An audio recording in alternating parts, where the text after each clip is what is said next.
What is up, Karen Reed trial watchers?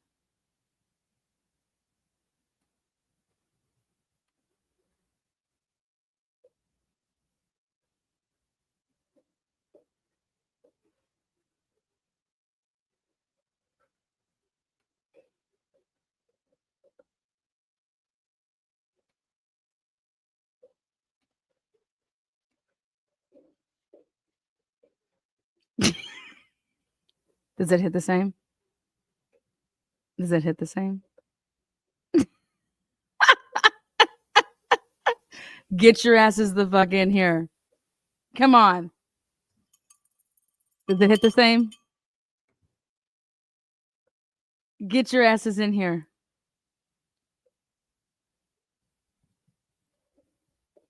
Come on, y'all.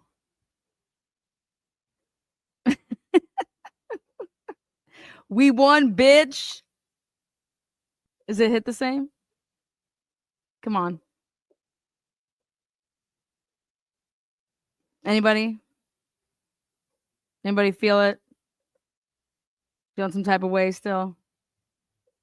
I couldn't just take it from you guys like that. We didn't even get to say goodbye. I hate goodbyes. I'm not a good goodbyer. Don't fuck with my wittiness. Don't fuck with my mod's wittiness. That ain't even my motherfucking fan.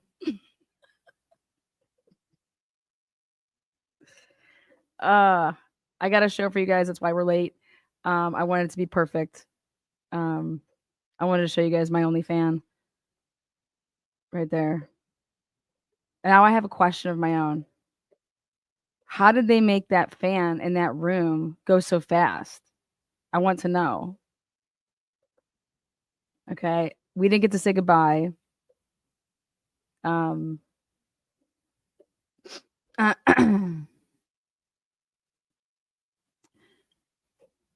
So look at that. Look at that. Yeah, this stalker supports that DUI guilty motherfucking girl, Karen Reed. Woo! Criminals sticking together, baby. That's right. All right.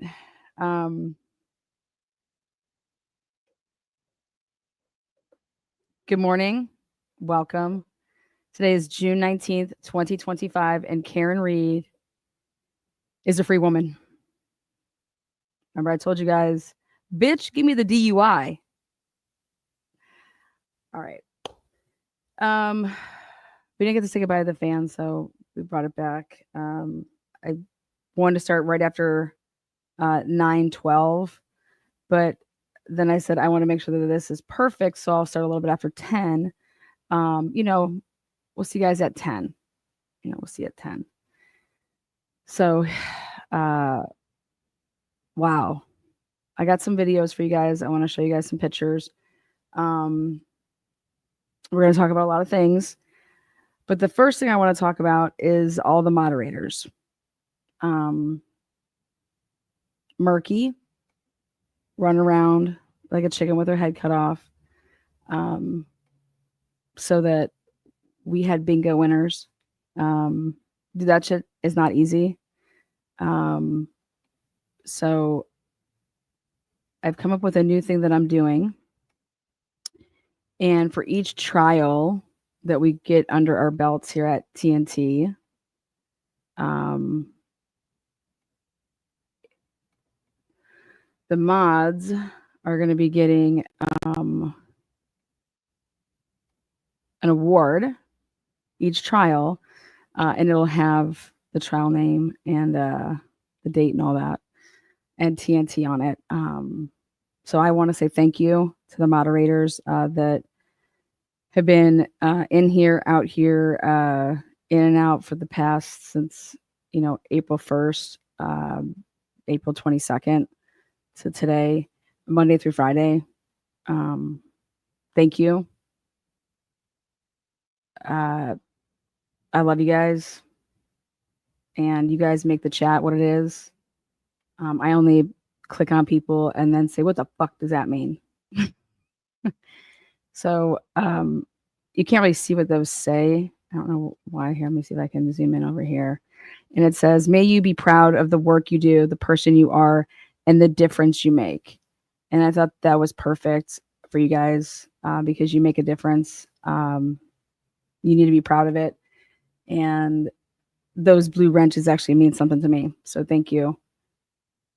Now, whether or not you want to let a stalker know where you live, that's up to you. Or you can come get it for yourself because I think my address is all over the internet. So to the moderators, this is being, what do you call it? Engraved. And no offense, don't take offense to this, but I am putting your moderator names down. Take it or leave it. Now, one of our moderators switches her name like every week. Lady Di. She knows who she is. But I'm going to go with Lady Di.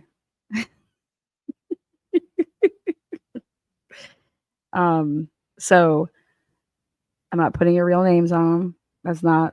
That doesn't signify it enough. So when somebody asks, why do you have a trophy or a plaque that says, Murky Piglet? Well, that's for you to explain. That's your story. So I want to give a special shout out to Yuri, who just slid in there at the last second to be able to get himself one of these. So yeah. Also, with this is a piece of a puzzle piece. Okay. But I needed to make sure how it was going to look because I want to get the right one. But each of us brings a little piece to this channel. And so I thought what would be perfect is here. Let me make sure it comes up when I share it.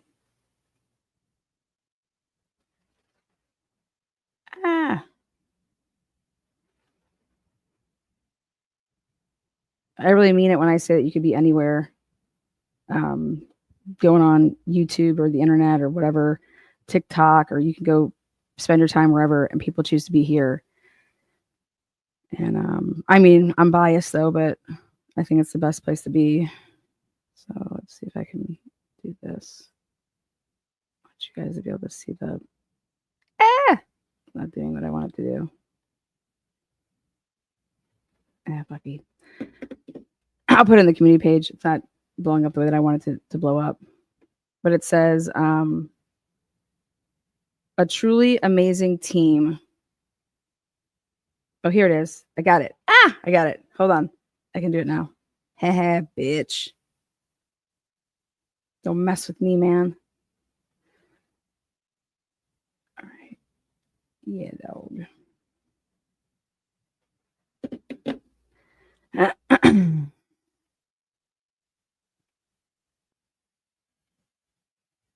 I promise you, just like Bev says, when I'm late, I promise you, it's literally I'm either doing something to like still prep for it, the show, or literally with my son. And so the mods always have to deal with, where's Lana? How could you just waste our times like that? Where's Lana? I do know that your time is valuable. That's why I ask that you subscribe and click the notifications, and it'll notify you when you come, when I'm live. So this is what I wanted to make sure that it looked the way that because I had gotten the other ones before, but this is what it says. So it'll go with it. It says, a truly amazing team is hard to find. Thank you for being a key piece of our team's success. We are home team here. And so thank you. So that will go with the piece that you just saw. Just so you guys know, I don't go around telling my mods, like, when they say that they don't know something, like, trust me, they don't know. And I would never ask them to lie for me. If I'm late, it's all me, and there's no fucking excuses. So I think that's the most that they probably have to deal with. When I miss your guys' super chats, I feel awful about it. And so again, that's on me too. I blame StreamYard, but I really take the blame. So thank you guys. Just like Karen Reed had a team. Without that team, I believe that Karen Reed's spending at least 20 years in prison. Without that team, she probably would have taken a plea deal, so maybe she doesn't do the years. But I played on team sports my whole life, and yeah. So home team, thank you. Now, people are like, wait a second, I'm a member and I'm a subscriber. I'm part of this goddamn team too. Yeah, and that's why we do cool things like bingo. Now, bingo will not be happening for the Brian Culver trial because it's going to be so much longer, but I got something that's going to fill your void. And that will happen during our nighttime recap show where there'll be a 15-minute segment each night that I do the recap show to make up for the bingo, and I think you guys will enjoy that. So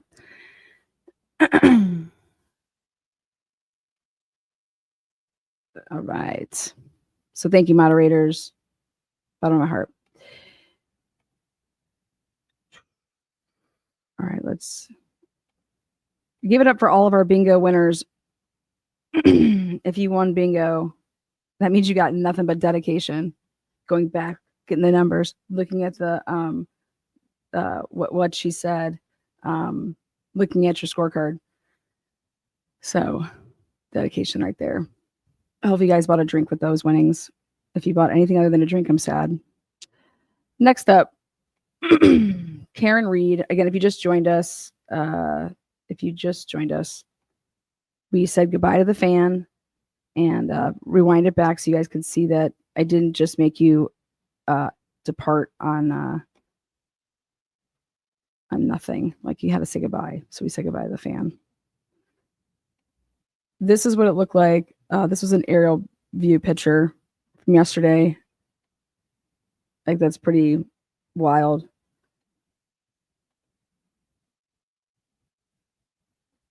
All that's filled there. This is the stairs that they walked down over here on the left. And they said there was 3,000 people down there. That's what the police said. 3,000 people. It's pretty crazy. It's pretty awesome.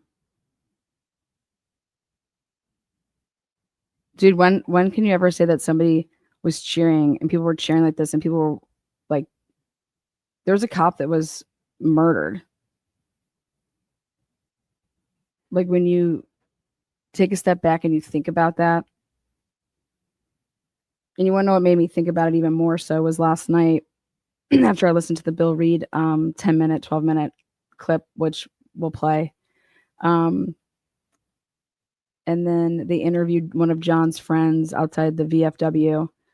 And he made a comment about it was disgusting for the family to have to hear those cheers after the not guilty verdict.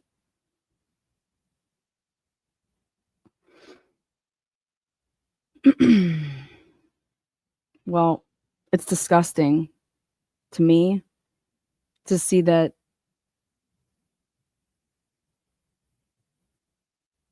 the blue line brainwashes people so bad because we all watch the same trial. And if you truly watch that trial objectively, as strangers did, they acquitted her. And guess what? 12 jurors before that acquitted her of murder. 24 people. Strangers. So that's what I feel about that, is that the family and the people that were friends with them and that were there to say that it was disgusting to hear those cheers. It was disgusting to see that to see what we saw for 36 days.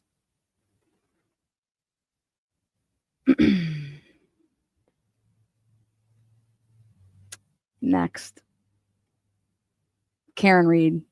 I picked this picture, David Yannetti, him on the stairs, like a little kid going like this. And then when he jumped up and did this one, I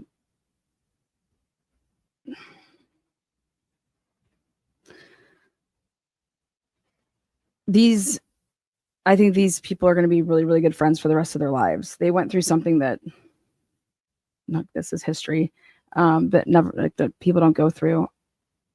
But David Yannetti was her first lawyer. David Yannetti clearly doesn't have an ego.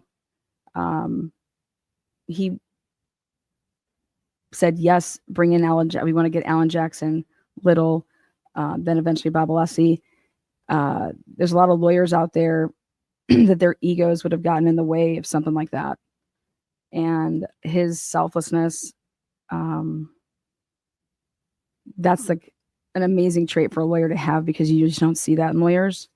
I believe that David Yannetti is one of the good ones. He was crying yesterday. It was all genuine. You don't see lawyers get like that. Like we see true crime cases all the time, the verdict read, and you're going to see the defendant get that way. But what we saw yesterday,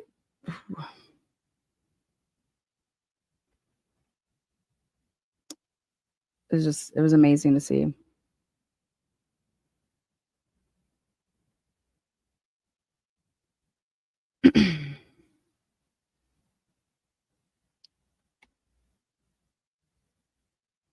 I think this is Karen's greatest color. I think it really brings out her eyes. This is why I picked this picture.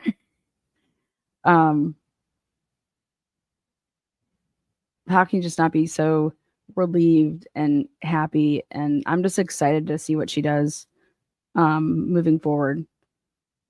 I don't think this is the last that we're going to hear the name Karen Reed. I think that Karen Reed is going to be around with the civil cases.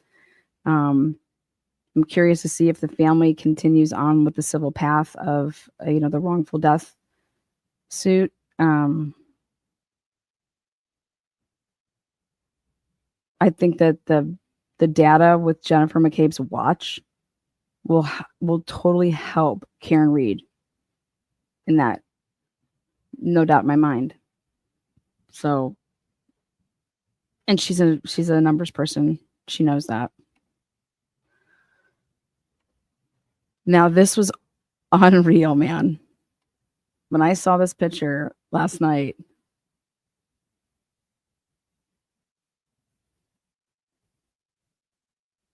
they literally took on those two. That's what happened. And they won.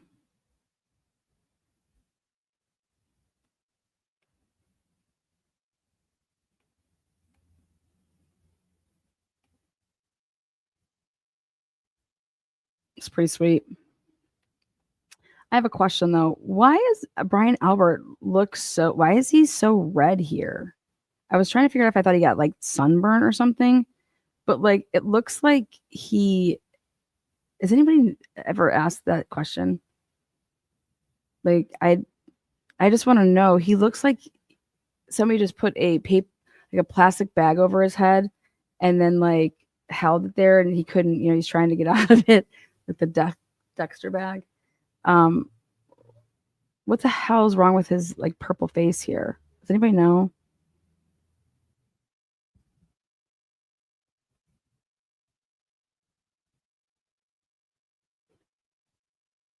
Lana, it's because he's a heavy drinker.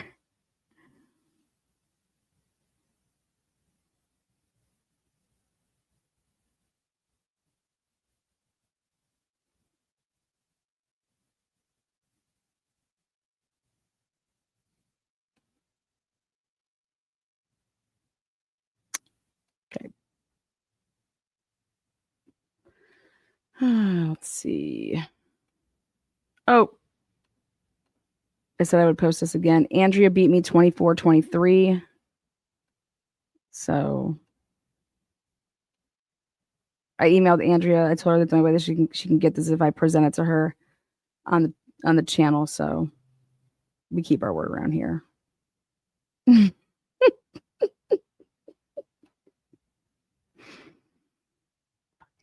I blame Bev. If Bev just would have wore her hair up, a couple days, I would have won. I don't know if Hank Brennan would have just called more people to the stand.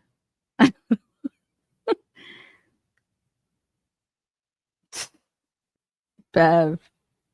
All right.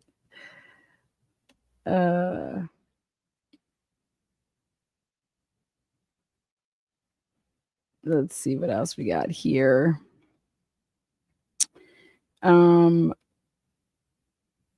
Okay.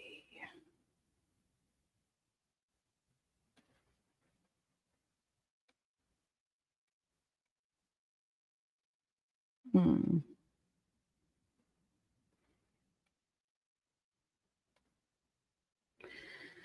right.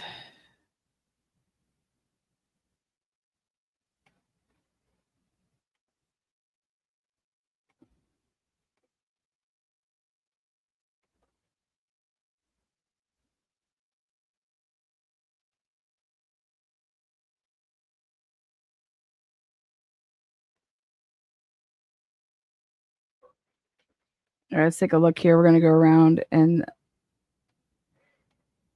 show these little clips. First thing that stood out to me, Marcus, was because I think we still had the audio up from outside the courthouse. I could hear people screaming as we joined the verdict being read. What's it like there now? It was murder. You're going to see exactly for weeks and months, for years, including that first trial. Now they're singing. Now they're cheering. As she comes down, perhaps she may be coming down the courtroom, not yet, but people are exiting right now. It's unbelievable, Connell, the cheering. Yeah. Let's go ahead and listen in right now real quick. Absolutely. So the courthouse steps, let's listen to this. Man. Do you hear that, guys? They were singing the national anthem. Dude. That's like... That is fucking awesome. When have you ever heard people sing the national anthem? Dude, awesome. Okay.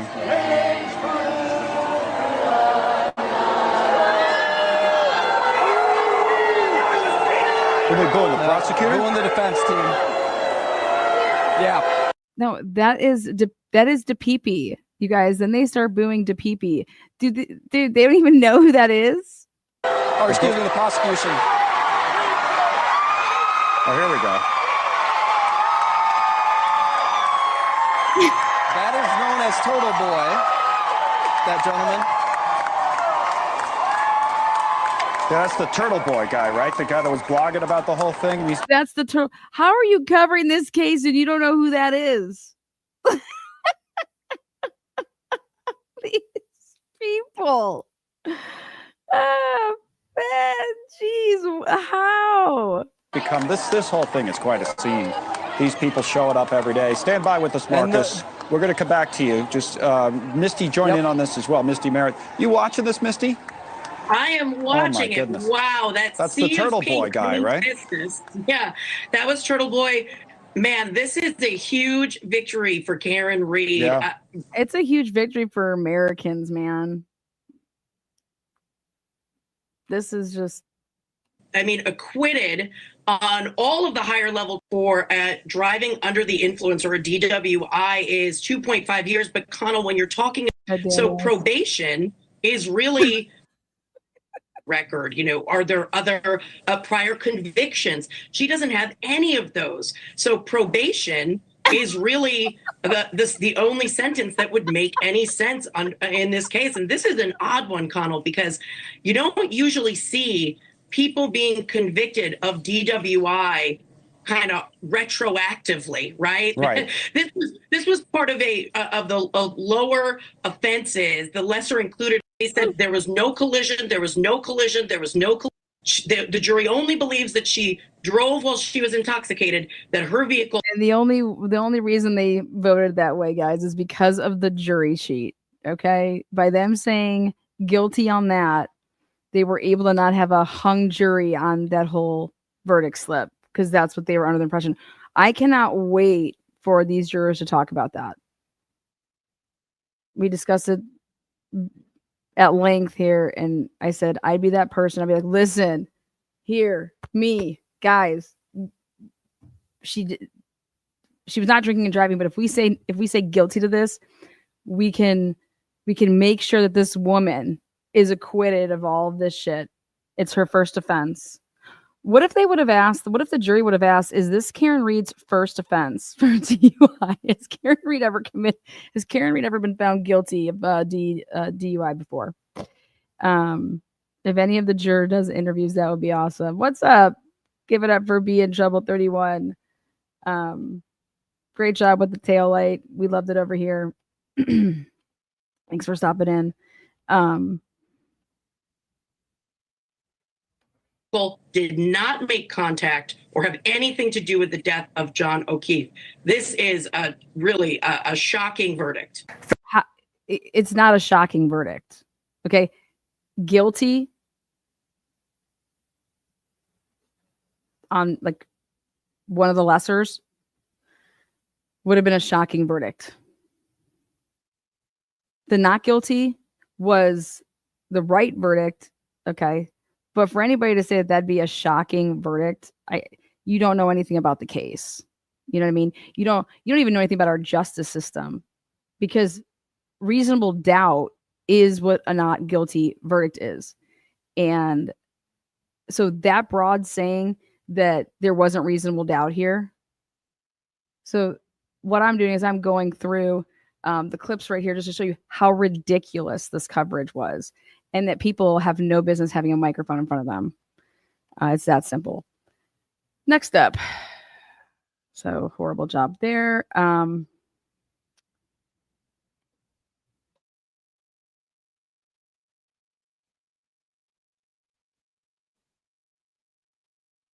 likely not going to speak.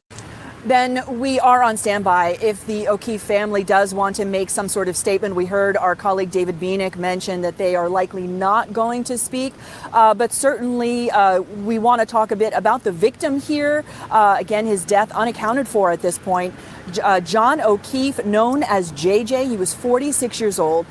He spent 16 years with the Boston Police Department, originally from Braintree. And as we know from the trial, he was the guardian of his niece and nephew.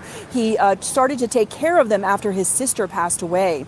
Now, families and supporters are here. We've seen a couple of people going into the VFW here in Dedham wearing blue shirts. That blue color certainly became the signature for the O'Keefe family at the trial and outside the courthouse. And those shirts that we're seeing today have the number 2490, which was John O'Keefe's badge number with the Boston Police Department, and also the words "Justice for John O'Keefe" with his name there.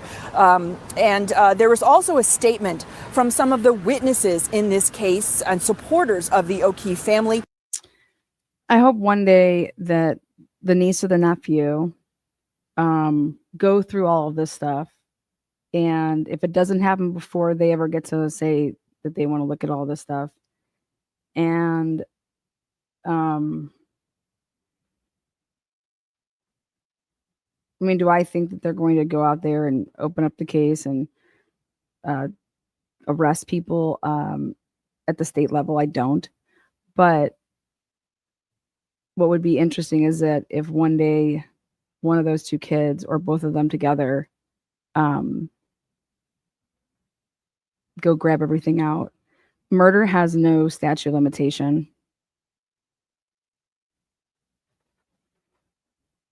And one day they pursue justice for their uncle. Now, wouldn't that be something? That's what I'm hoping for one day, because it would take something like that for, I think, something at the state level to happen. Otherwise, if these people get in trouble It'll be at the federal level. I mean, Carrie Roberts committed perjury. Perjury, bring it back. Should have never left.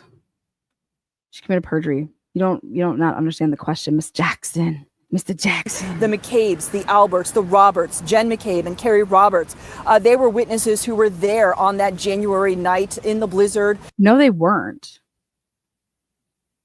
Carrie Roberts was not there that night.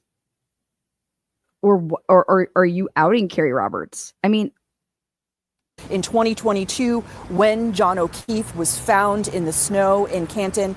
Today, our hearts are with John and the entire O'Keefe family. They have suffered through so much and deserved. I cannot believe if this is true, and they really released this through that media company. Why the hell would you write what you wrote? Better from our justice system. While we may have more to say in the future, today we mourn with John's family and lament the cruel reality. If you mourn with them, then why weren't you with them at the VFW club? That this prosecution was infected by lies and conspiracy theories spread by Karen Reed, her defense team, and some in the media. The result is a devastating miscarriage of justice throughout. Joint statement from witnesses. How is this not, like, I don't know.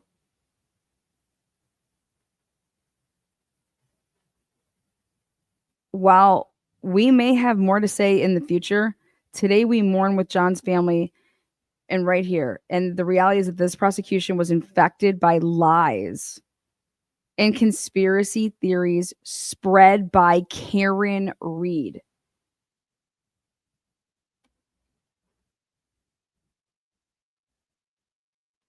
I think that Karen can use that. I think that this is defamation. Why would they write that? Why would they have somebody write that on their behalf? And supposedly they're in Mexico. I mean, what a bunch of cheap asses. Who goes to Mexico in the summer?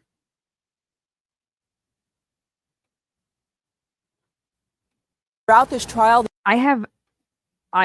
you want to talk about the data, Jen McCabe?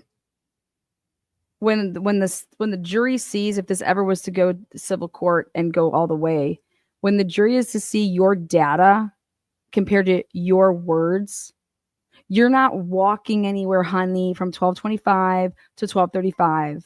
Okay. The data that the jury will see is that you're lying. You weren't walking back and forth to the door. Okay.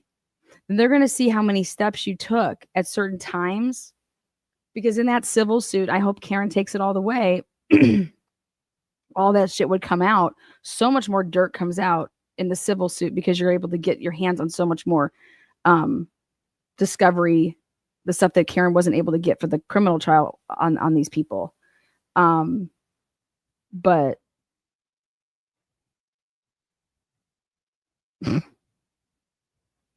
Jen lied.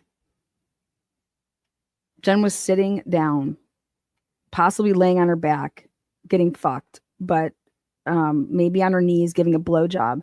But Jennifer was not walking from 1225 to 1235.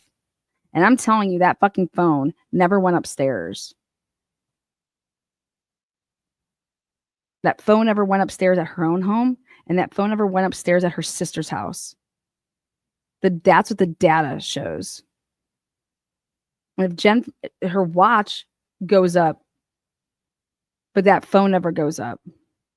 So, and that data is going to blow you up in civil court, because all you need in civil court is 51%. I think these people are sick. Why wouldn't you keep your fucking mouth shut? Why wouldn't you just say something like the beginning part? Why would you ever even give more ammunition for Karen Reed and her team? They didn't spread lies. The O'Keefe family showing up. I hope you can prove that. for those court hearings every day of the trial and having to walk by many of those Karen Read supporters. And today we saw them leave the courthouse almost very. Why doesn't anybody ask themselves, you wouldn't have to walk by all those Karen Read supporters? Where are the supporters for John O'Keefe? If Karen Read's so, where was the other side? I've been down there. Okay. That is the most peaceful. No one's doing anything. They were following every instruction. They weren't even cheering until that not guilty verdict was read. So where was everybody that is so, a cop was murdered and we're letting a cop murderer go? Where were those people? You guys all get sick? I could see I'm not going to go down there because I'm going to get harassed. That's not happening. How many fucking police officers were down there? Nobody's getting harassed. The same people had the opportunity, regardless of who you were. Look at that diversity crowd that was out there. You know how many gay people were out there? I saw a lot of gays out there. A lot of gay people out there, okay? That's the first time I actually saw also black people out there. I love it. I fucking love it. But where's everybody that if,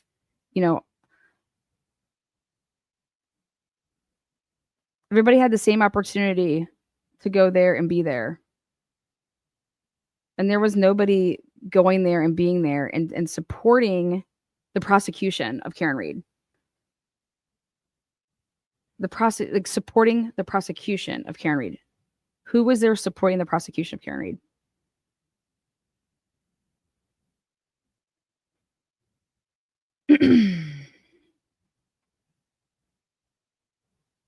Yep. I believe Karen Read 100%. And I don't know why people are saying they can't believe that she came out and said nobody fought harder for John O'Keefe. When you're fighting for the truth, that's what would help John. And they buried it. They either buried the evidence, they inverted the evidence, they paid experts hundreds of thousands of dollars to play and paint. They brought in a special prosecutor, which still is unknown. And if you look at it, Lally did better than Brennan, right? Because Lally got a hung jury. I mean, Hank Brennan literally got his ass kicked. I'm just, so when I see this stuff, I'm like, no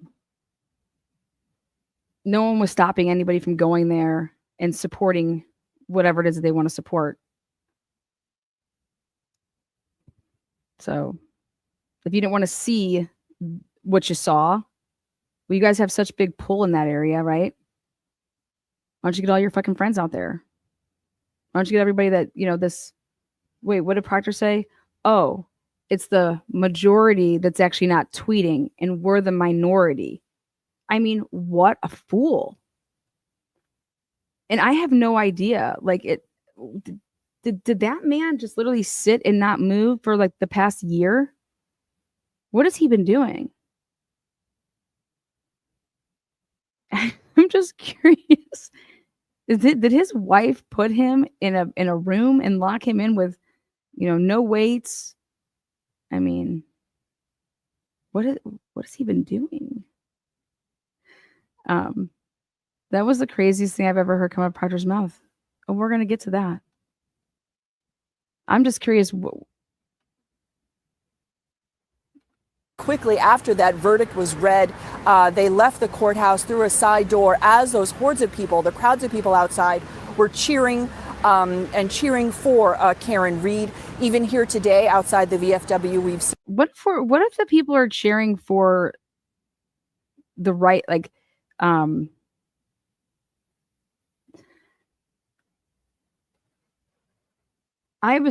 I'm cheering for, obviously Karen Reed's part of that, but dude, the jurors, reasonable doubt won.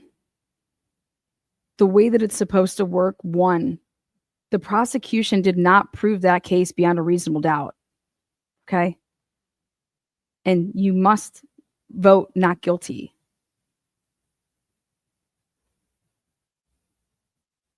In that Richard Allen case, I was there in that courtroom.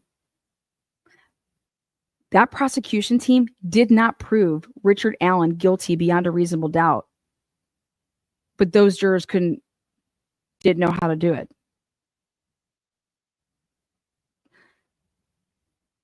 Richard Allen's DNA was not anywhere on that scene, but there was all this unknown DNA there. These girls were stabbed to death. One of them was redressed. And none of this DNA is Richard Allen's. There's all this unknown DNA mixtures.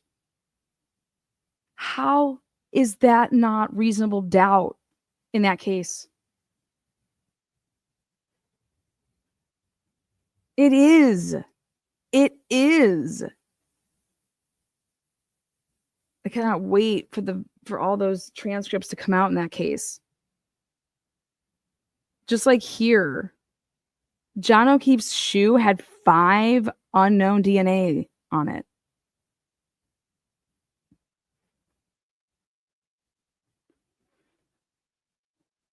How does somebody that work at the lab not want to try to figure out who that belongs to?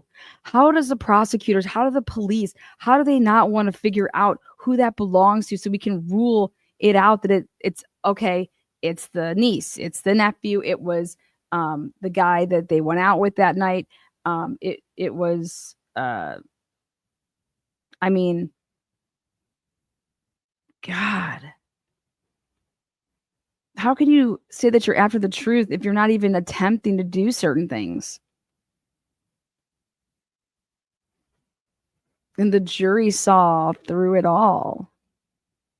And the jury only convicted her of a DUI because you needed to in order to fill out that second verdict slip. Okay. Otherwise, all right. There was clearly people on the team in that jury room that were like, guys, she's basically admitting, okay, that she was drinking and driving. So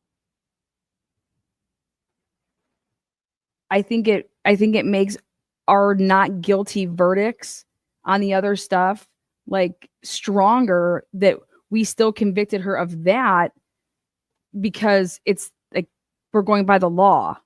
Like, so I think in a way, I'm telling you, when these interviews come out, I think people back in that room were trying to show other people in that room that them going guilty on the DUI, it validates even more they're not guilty on everything else.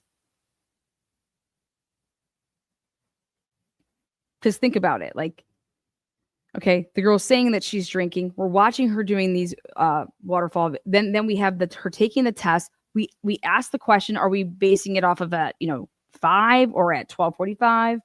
And then they're going back and forth. And at the end of the day, I'm telling you, people were saying it like that. And then other people were like, but did they prove it beyond a reasonable doubt? And then it was like, well, I don't think that they proved it beyond a reasonable doubt if it's at 12:45. But if it's at 5 o'clock in the morning and they draw about at 9 and we have this report, but then is it reliable? Is it like, and then they were like, well, if we're going to be hung on that, then we're hanging up this whole slip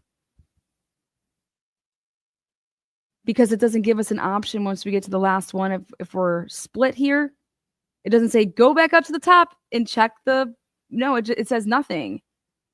The choose your own adventures. It's like, do I turn to chapter 12 now? Do I turn to chapter 4? We can't decide on this one. What do we do now? Where do we go? And this jury was that smart to realize that if we don't decide on this one, it holds up the whole thing. And something clicked in their brains, I believe, and said, oh, wow, you know, this is how something like this could be a hung jury. And this is probably what happened the last time. And then they get in their cars. Did you guys see that one? Somebody posted a video showing, like, what do you think the jurors, what was the first thing you think they Googled? Or you know, they went on social media to see. And I thought about that. And I was like, what would I Google? What would be the first, like, you know, what would be the first thing? I would Google the name Michael Proctor. Okay. I would Google the name Michael Proctor.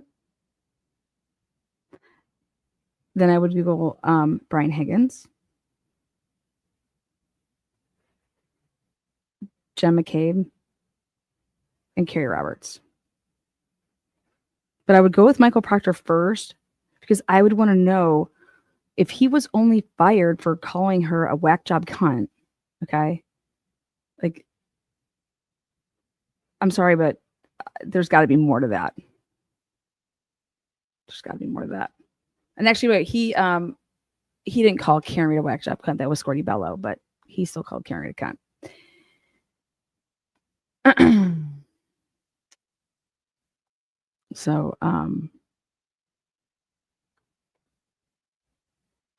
seen someone drive by honking their horn and yelling "Free Karen Reed." It's let's talk about the obvious. Ready? I was really excited to talk about this part. You guys, these jurors, either A, hey, yep, they can't prove beyond a reasonable doubt, right? So we're not guilty because of that.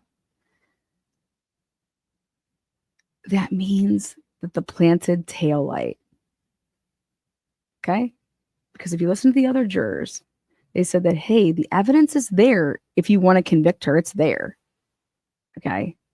You have the stuff that's there. Remember I said, but the question is, how did it get there? These people in that room,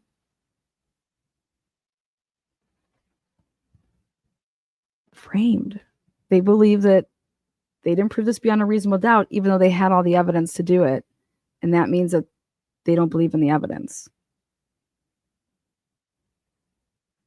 How fucking crazy. And I don't think it has anything to do with the Solar Red Cups.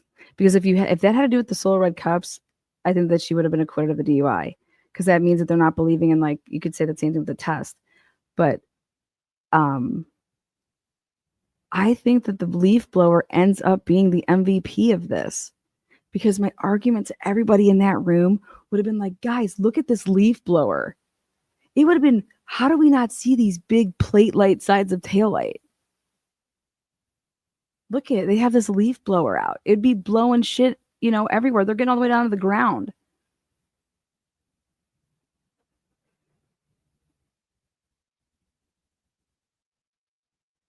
The leaf blower ends up being the MVP, in my opinion.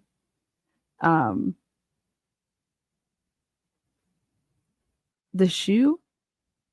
The shoe? You miss a shoe? And then let's be real honest. If Proctor was being so truthful about, oh, we were putting 1 and 2 and 3 together and there was, you know, his shoes off and we have one shoe at the hospital and right where it was or whatever. First of all, we all know how I feel about the shoe. It wasn't there. There's a picture out there that shows it wasn't there. But when he's saying that, and he's like, you know, we knew what had happened. What are you talking about? You knew. You didn't know any of that because you talked to Karen Reed before the CERT team ever found anything. Okay. So he actually outs himself that he knows that stuff is there before he actually finds out that it's there. Because the CERT team allegedly found all that shit.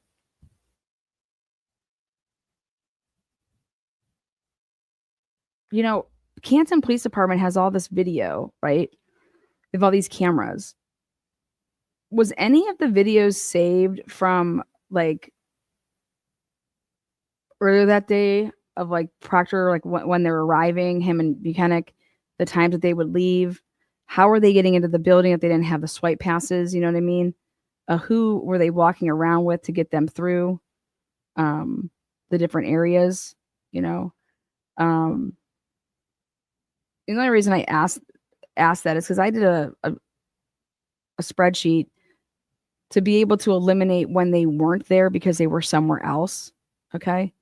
But there is so much time that's actually unaccounted for with those two fuckers, Buchanan and Proctor. And that whole thing about, oh, we went to dinner. Remember that testimony about, oh, yeah, that's when we went to dinner and then we came back.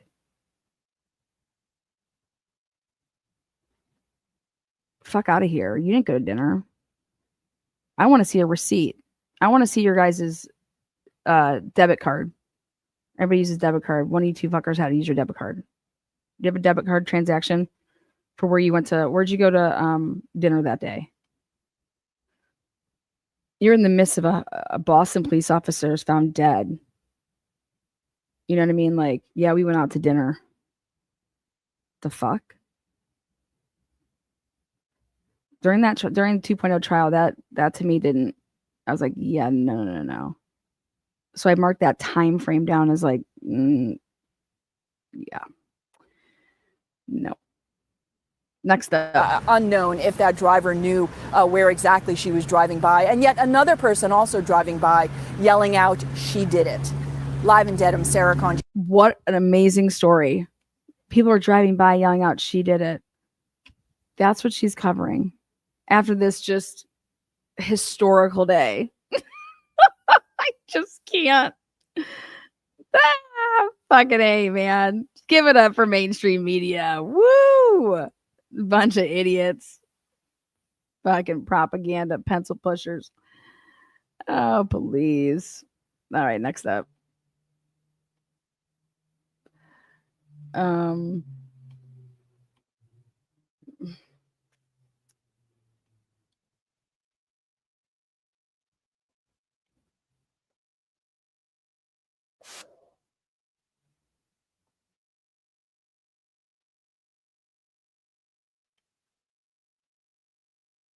Getting hit by a car.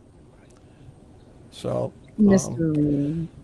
it's when you look at the physics, the science as provided by ARCA, and then you look at the medical testimony and the medical evidence, whether it be from Dr. Elizabeth Posada or from the state of Massachusetts' own medical examiner, Dr.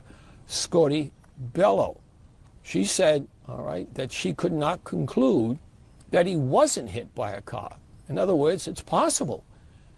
And the abrasions to the arm. And so much so, she could not conclude the manner of death. She could not conclude it was homicide.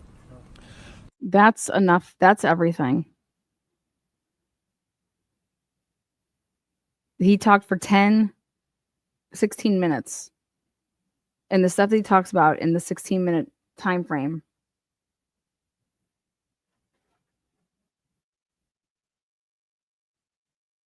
Jennifer McCabe and her family and those people to say that this was unjust. What the fuck are they watching?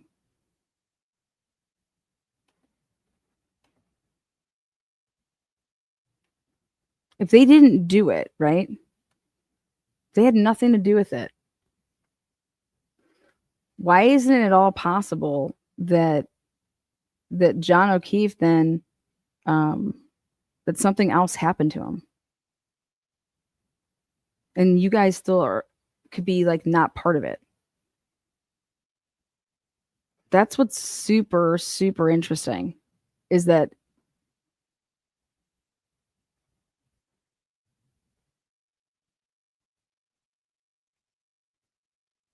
why do they think it has to be her or them?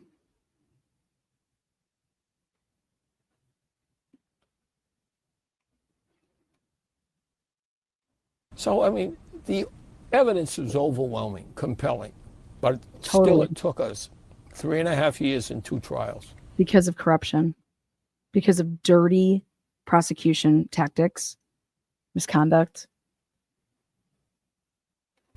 How, maybe last question for me, how is Karen feeling? Elated. What is the spirit? What is the spirit? Elated. And also her attorneys. I mean, this was their fight too. I mean, the hours they put in. People see Bob Alessi or Alan Jackson doing a cross. That cross, all right, an order of proof has to be developed over several days. You just can't go in cold. You have to develop that. And same thing with the summation. Alan Jackson's summation, which so many people remarked on, all right, was just, so much on the point. I mean, hours. I know he went through multiple iterations. So, Sure. yeah. Sure. Does the family want, because I know Karen says she wants justice for John, does the family want the case reopened to figure out what happened here? We don't have that power to even, make that wish. We just don't. They have had the resources to look at this case over the last 3.5 years. Given they knew the evidence from ACA, they knew the evidence from the medical experts, they knew the public, all right, was upset. Overwhelmingly, the public overwhelmingly upset about what was going on here. Well, they've always had the resources to look at it. Can you believe that Trooper Proctor, because I'm going to get into all the Trooper Proctor stuff, he had the fucking audacity to come out and say that he wouldn't change anything about his investigation. What? Are you fucking kidding me?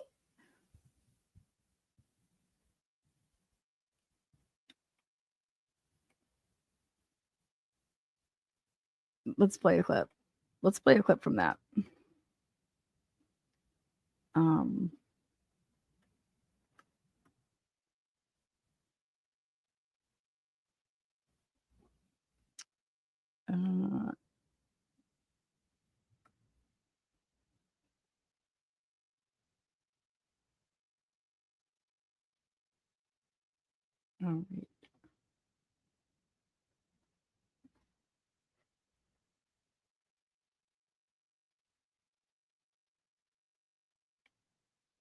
I think it was.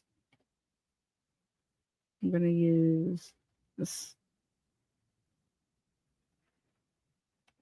video to show it. Okay. So let me get to the part where he says this, that he wouldn't change anything.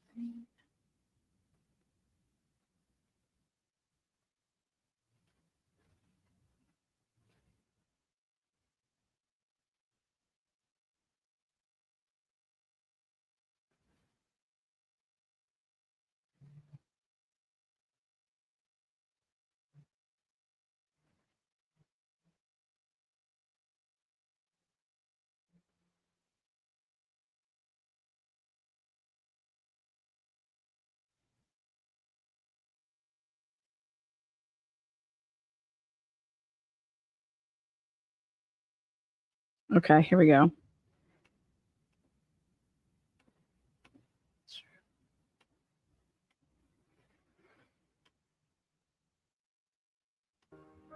At the hospital.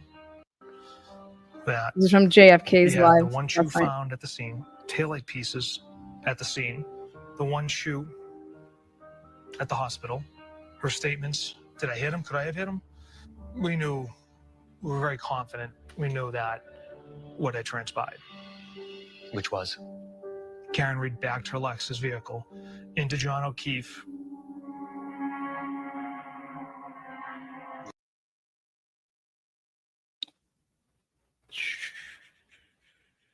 We just knew what happened. Look at this fucking idiot. We just knew what happened. And my theory of John off, and he lay there unconscious. Side, no one played any part in his death intimately. Also, one of the defense's central claims now appears in a motion that they filed about the timing of a Google search. Now, Karen's defense team claims that John family believed how in that snow in that front yard. Jennifer McCabe says that she made that search after 60 degrees with heavy rain, snow melts at a rapid pace, and I provided. that Here's what he you says. went back to the scene. Oh, new evidence would materialize. He found that very suspicious. Maybe you didn't read the weather report I provided in my reports. Really? Which indicated? Over the next week to 2 weeks. Maybe he didn't read, maybe Alan Jackson didn't read the weather reports that I put in my, reports.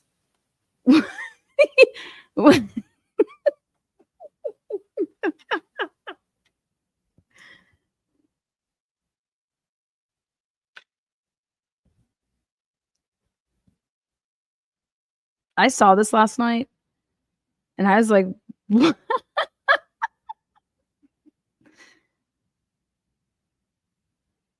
Let me tell you guys a story. First ever time I got my son a drone, okay? I had no idea how to fucking fly this goddamn thing, all right? And I put it together and I was supposed to GPS it so I would know where it would land, and I forgot to do that, okay? And he gets it for Christmas, so we go outside to fly this drone, all right? And we're flying this drone. Woo, yeah, it's the greatest thing ever, okay? Then it kind of just like takes off, all right? And I'm like, oh my God. And it's going over my neighbor's house. And I'm like, oh my God. So I'm like, it's got to come down. Like, cause I stopped kind of like operating it. So I would just like kind of wreck it, It was snowy. It was winter. And so, dude, I spent so much fucking time looking for this damn drone. Okay. Like, cause it was his freaking, Christmas gift. Okay. I couldn't find this drone to save my life. Okay, these neighbors thought I was absolutely insane when I'm like, I need to look in your lawn for this drone. I need to find this drone. And so I'm not like some weirdo. So I was like, knocked on my neighbors' doors, let them all know I'm out here looking for this drone. All right. Dude, this drone is still to this day is missing. All right. And I'm like, where the fuck is this drone? But I was literally in these people's yards. It was snowing. I'm moving freaking snow off the ground. And so to sit here and think that this man, you wouldn't stop searching for whatever it is that you need to find. Like you would just keep going and going. Like, oh, hey, that's enough. We're good. We'll come back in a couple days. What? Like I did that for my little boy's drone that I would not stop searching for this fucking drone. All right. And to hear that,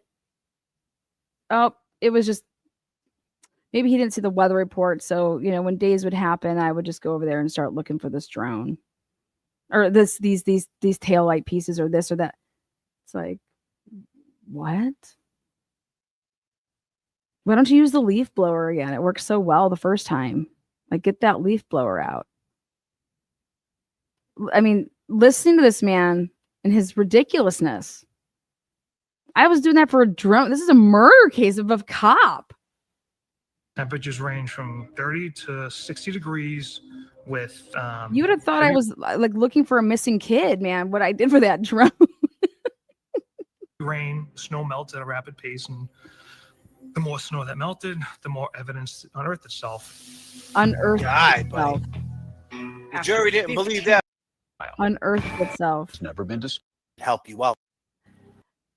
His opinion versus the opinion of the experts for the defense. Who will the jury trust? But if the defendant is worried, she's not showing it. How would you sum up the prosecution's case? One word. Unjust. Investigation. They got the right person. They got the drunk that hit him. So they solved it. What do you see? Just regrettable methods. Okay, here we go. Which were sent to good buddies that have been friends since first grade. Canton hasn't had a homicide in about 20 years. So they're naturally interested. Just regrettable messages. But in all the content and the messages, what you don't see is a conspiracy. What do you see? I see. What you don't see in the messages is a conspiracy. Why would there be messages with fucking randoms that you've been friends with since first grade of your conspiracy? Or if there was, we don't think that you conspired with your first grade buddies, you fucking chickmunk.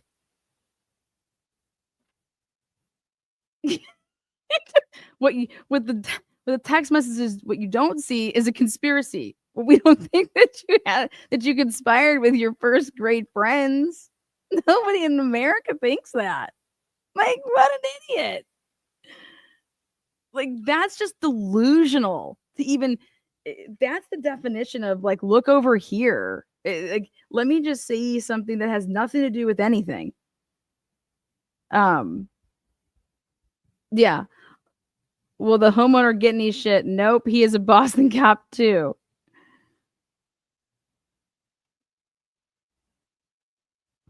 Someone who's caught up in the moment of investigating, a fellow police officer and just saying inappropriate things.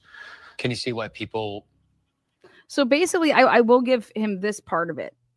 These people were from Canton. They all grew up together. And so this happened in their home, the hometown. So I could see them saying something about it in the group chat versus like the friends asking him about something that has nothing, in his other line of work with other things that Michael Proctor would have ever been involved with. But that this one would have involved Canton. That's where they grew up. Hey, what's this we're reading about? But there was nothing in the papers when these text messages occurred on that day. So how did these people know? It's not like that was like on the day, January 29th. That just, your follow-up question to this, buddy boy, is to say, okay, so on the day that you just start doing this, that's your guys' conversation. Like, how did they even know that this even happened? Because they shouldn't know anything yet if they're just hitting you up, asking you about, oh my God, I heard about this, da-da-da.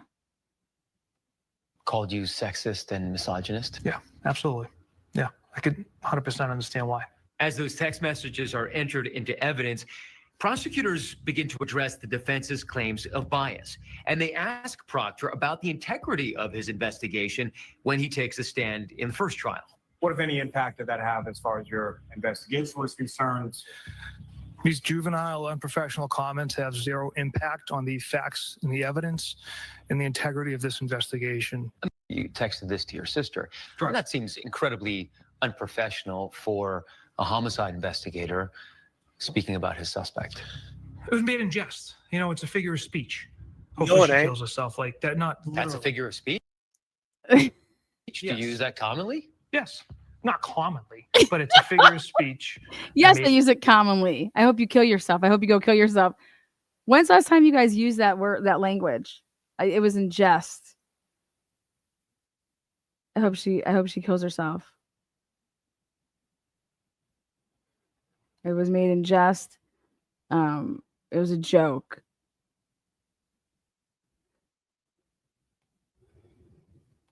In like jest. It wasn't like literally, I hope she kills herself. Yeah, it When was. did you develop such strong negative feelings about Karen Reed that you would say things Hey, like, this is hopefully she kills wild. herself, or calling her the C word? Those feelings developed as the case went on. I mean, can you? Those feelings developed as the case went on.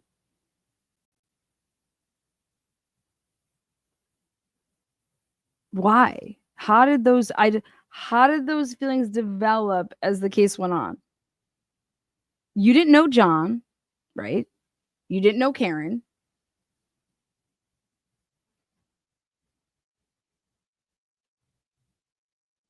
You see how people might think, he was caught in this instance speaking about a suspect in this way.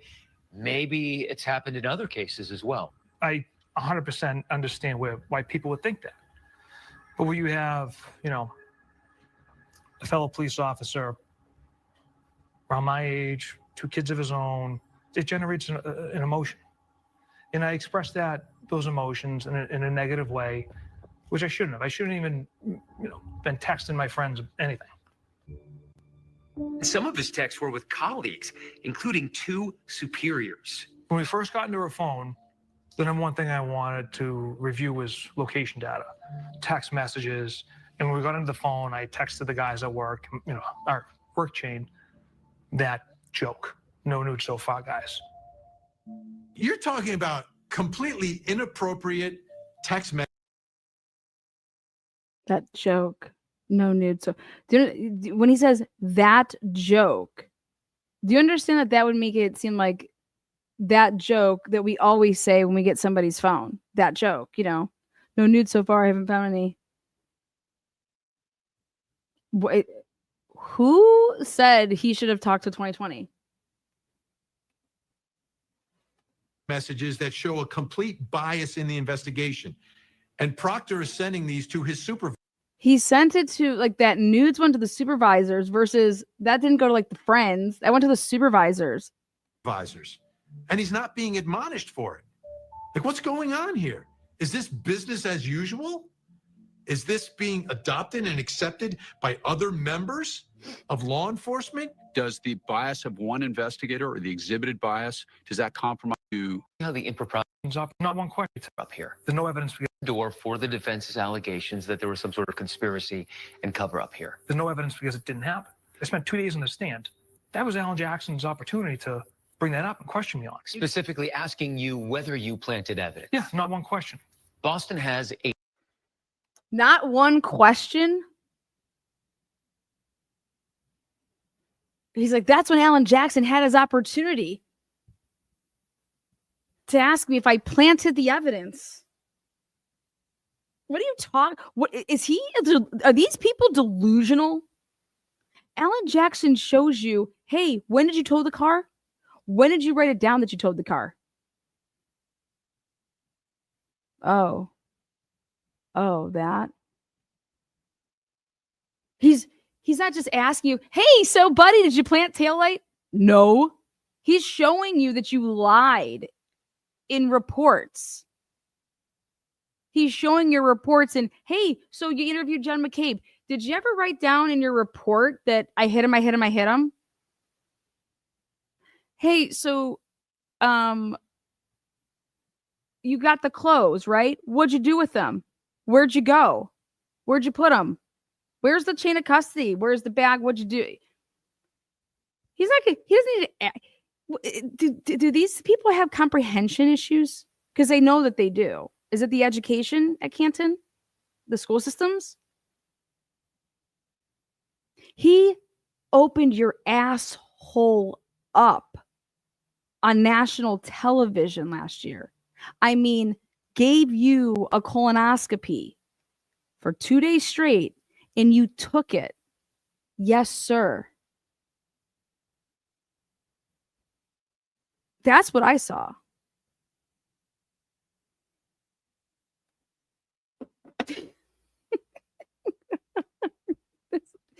Alan Jackson had me on the stand for 2 days and he didn't ask me one question about it.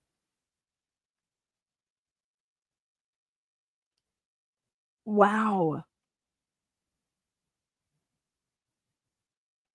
A history of police and law enforcement corruption. Yeah, that I agree with. Oh, you agree Not with it? in this case. Didn't happen here. So why would it be so unreasonable? So I can't believe this, you guys. Then he says, I agree. There is been Boston police notorious for being corrupt. And he's like, I agree with that. But it didn't happen here. Listen to this. Look at this fool. Yeah, not one question. Boston has a history of police and law enforcement corruption. Yeah, that I agree with. Oh, you agree Not with in it? this case. Didn't happen here. So why would it be so unreasonable for people to think, well, Why do you... people just contradict themselves? Okay, yeah. Awesome. Thank you. He just ratted out his brothers here, the brotherhood. Oh, that I agree with. Yeah, Boston. But it didn't, not in this case. That's not us. I agree, though. Boston is corrupt. What? it's happened elsewhere and recently in Boston, why couldn't it happen in Canton? They believe that the state police, multiple units within the state police, the Canton Police Department, about a dozen civilians, are all in this conspiracy to frame a woman we don't know. And over the last 2.5, 3 years, not one person has said, wait a minute, I'm not going down for this. Here's what really happened. You saw the lengths to which some I maybe people can think I'm like of the my personal opinion is that Michael Proctor was used by the Albert family. Okay. This guy is so dense. Okay. I honestly, like, he's that dude that is that typical, I gotta go be a cop because I can't do anything else. I can go into this. I can go and be a cop. I can't get into college. Like, that's he's dumb. He has no brains. He's stupid. This man's stupid as fuck.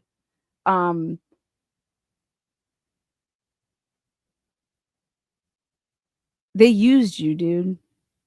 They fucking used you.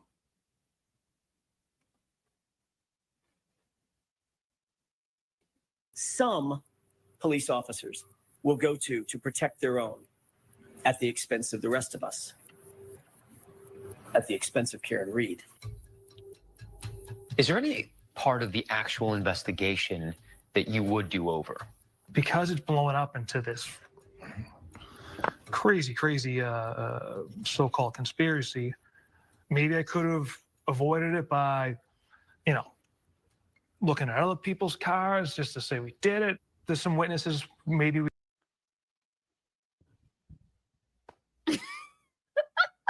Maybe I could have looked at other people's cars to see. The medical examiner said to you that this is not consistent with a car pedestrian collision. We don't want you looking at other motherfucking people's cars.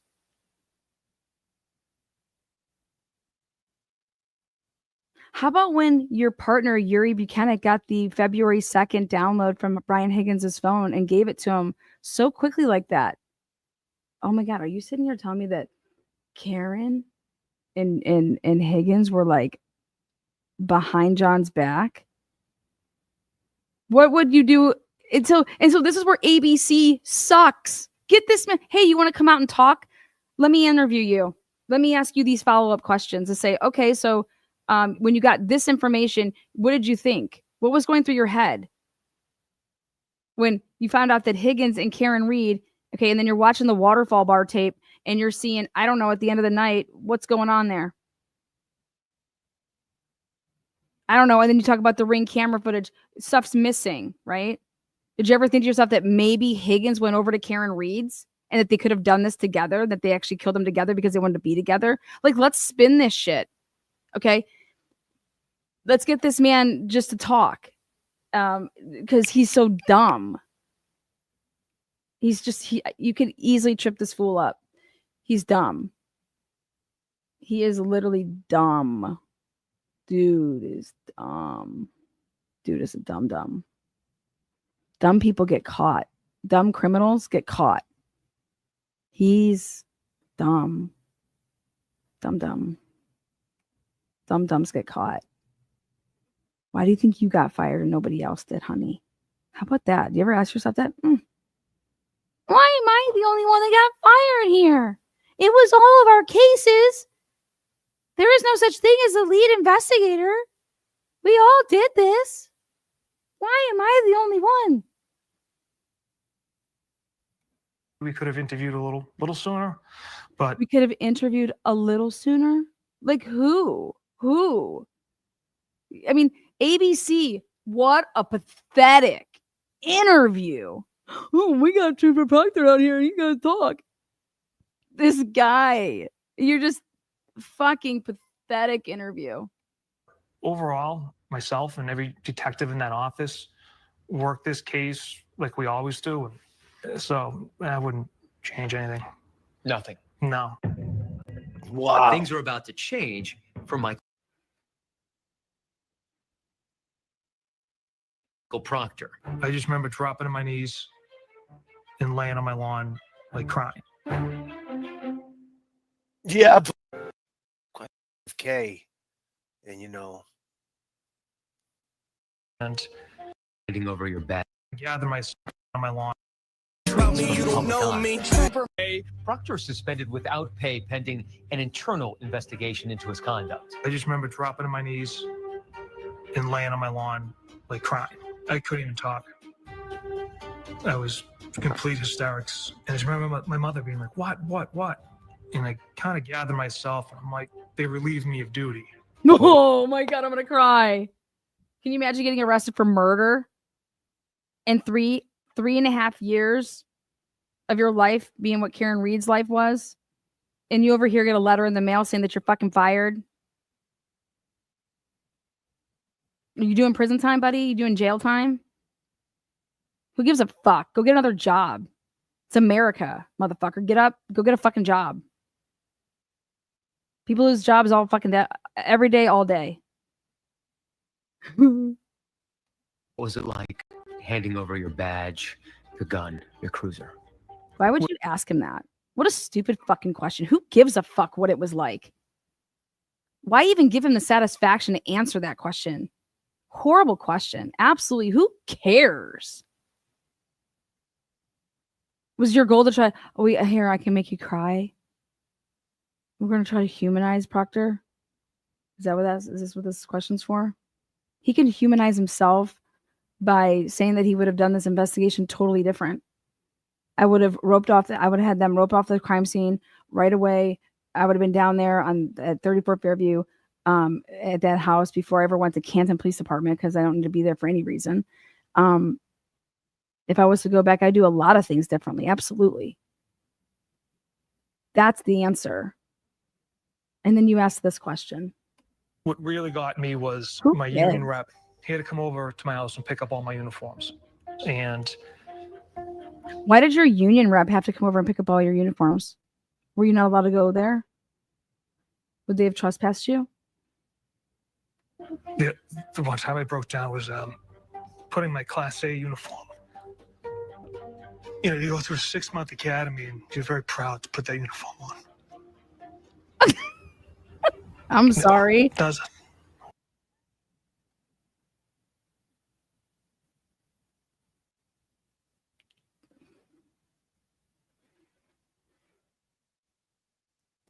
This is embarrassing for him. He has to look the other way, and he's talking about when he had to put his class. I remember I was telling you guys about that 6-month go, his biggest accomplishment. Yeah, because it really was.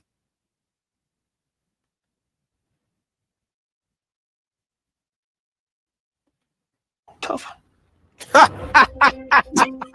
In March, the state police trial board dishonorably discharges Michael Proctor on 2 charges, including unsatisfactory performance. God damn, Proctor. Police conduct standards. I don't know any trooper that's been punished for personal text messages on their personal phone. Man. I've never. It's so great that he says that. I've never met anybody that's been fired for his personal text message on his phone. Maybe because that's really what you weren't fired for, motherfucker. How about that? Like, call a spade a spade.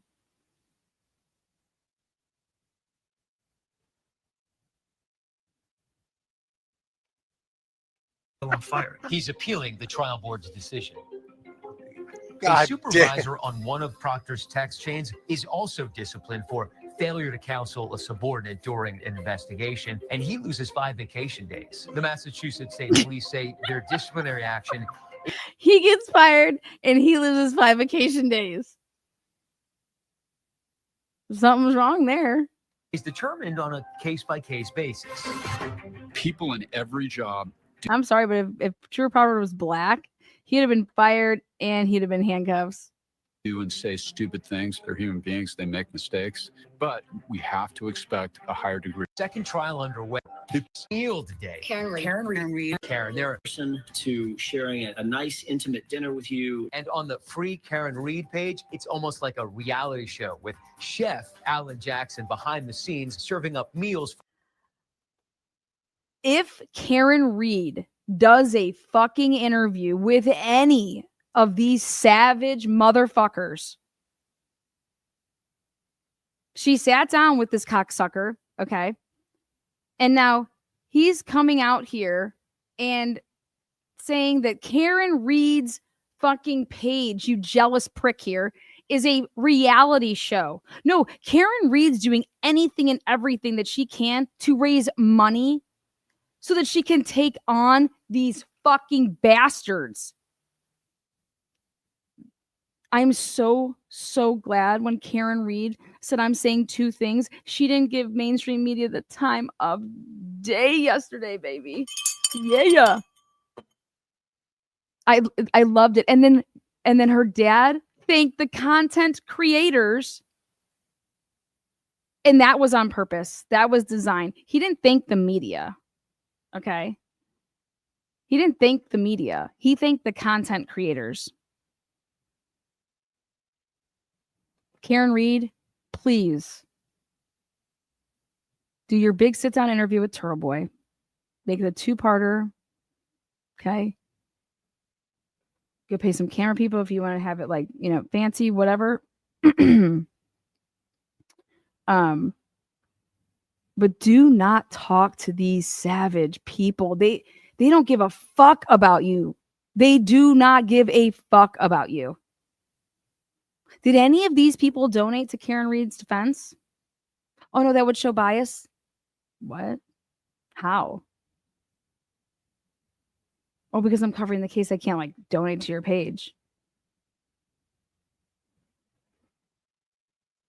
Okay. Guys, people make donations all the time. People donate to fucking judges in their campaigns, and fuck out of here, man. These people don't care about her. Legally, they can't.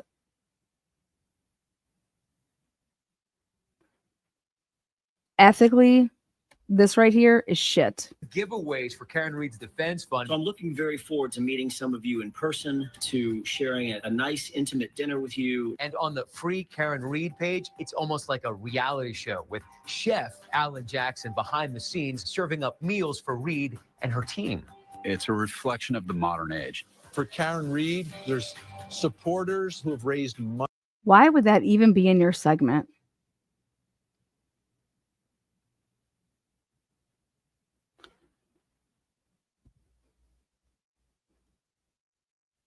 I hope Alan Jackson tells him to go fuck himself. What that showed me is that they weren't too proud to they didn't think that they were above doing whatever to raise the funds. That's what it showed me. Money to help her defense. Karen Reed going online, making herself accessible. Karen, we love you. Has garnered financial support, emotional support, and, the court of public opinion support. But when you look at it from the perspective of the victim's family, especially those two children that were relying on him for their care, the idea that there are raffles and giveaways, it's arguably pretty grotesque. She's the happiest murdered. How is defending yourself in America grotesque? Who is this clown? Who do these Especially people have those on two their children that were shows? relying on him for their care. The idea that there are raffles and giveaways, it's arguably pretty grotesque. Look at, he's crying. It's grotesque that you in America defend yourself. Unbelievable. You're grotesque, motherfucker. You are. You are.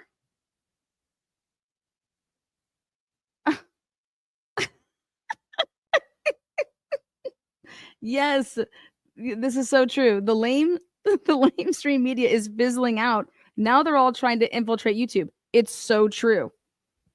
It's so true. I loved when Mark Betterow lit up Core TV the other day when him and Nurse Kim were on together, and he said, "Oh, sorry, don't take this the wrong way." Do you see the people that they're having on their shows? Because she was just on there.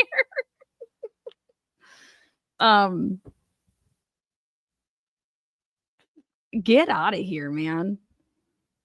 Grotesque. It's called The American dream, baby. The American way. Grotesque. Oh, man. She's the happiest murder defendant in America. She is. She's the happiest murder defendant in America. You know what it's like to have to put a smile on every day and get out there? Like, you have no choice. Like, you have to show up every day. Happiest murder defendant. God, to see how much, like, I mean,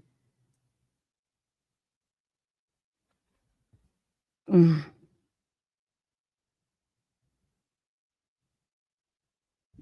just go keep taking John's, nephew to games and just be quiet. Okay?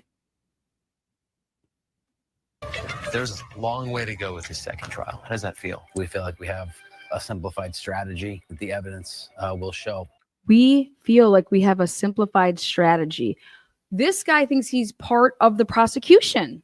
This is Delulu University. Hello, come on in. That's wild to me. Okay? We don't need a strategy. Okay? The prosecution of somebody should just be, we're providing all of the information and the jury's and the fact finder.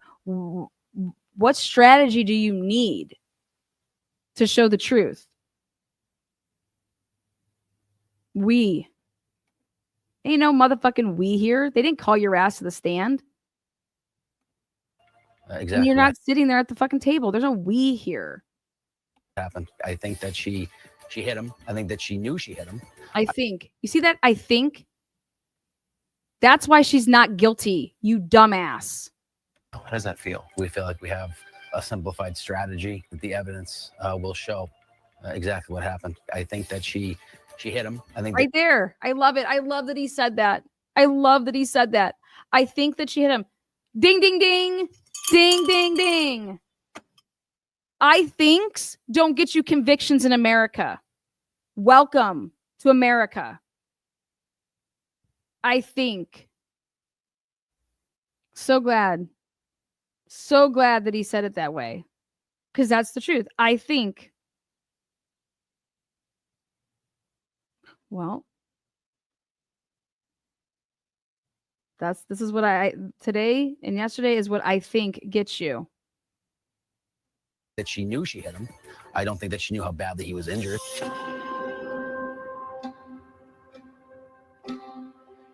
And my biggest concern about the second trial is how do you field a objective 12-person panel type of media exposure that's already been fired? Are we going to be able to get a fair shake? And how are we going to get a fair shake? What are you talking about? I can't believe that you think that the media was more Karen Reed than it was John, because everybody to do with mainstream media, they weren't fucking pumping free Karen Reed and that we believe she's innocent type shit. That wasn't coming out of these people's mouths.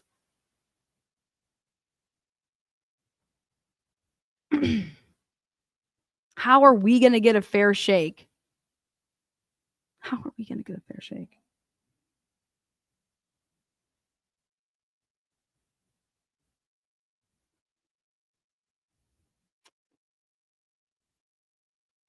There are these billboards urging locals to. So we went out there and put up billboards to fuck. When did you guys put those up? Right before the jury was selected.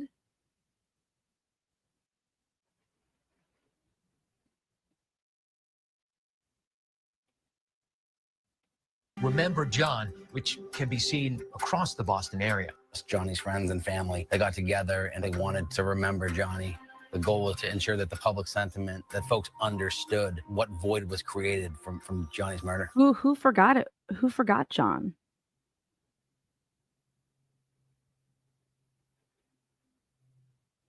Sports. And the uncle who had silly treasured moments at home with the kids, like dancing with his niece to California Girls by Katy Perry.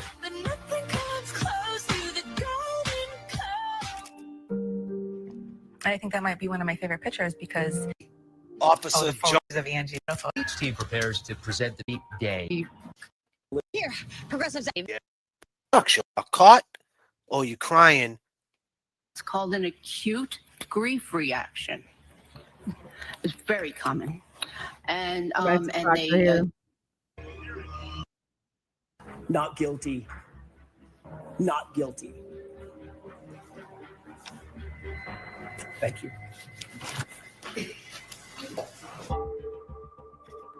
On January 29th, 2022, John O'Keefe had just on in their everyday lives. Break of this. Despite the heartbreak of this verdict, ABC had all of these blank spots waiting to be filled with things that happened the day, like yesterday, but you have to think if they would have had a verdict then the day before that. So ABC had this already all lined up. ABC knew that they were bringing the Proctor interview. Okay.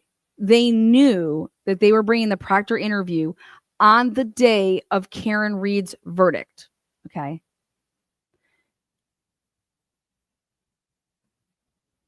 Wow.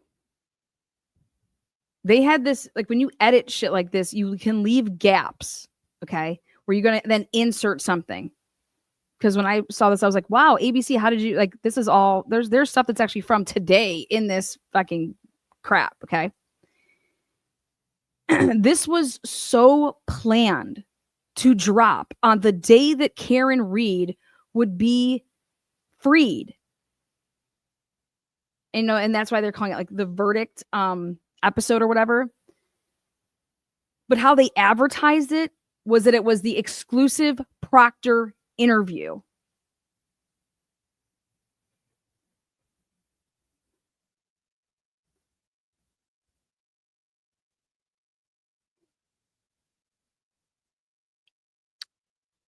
Why?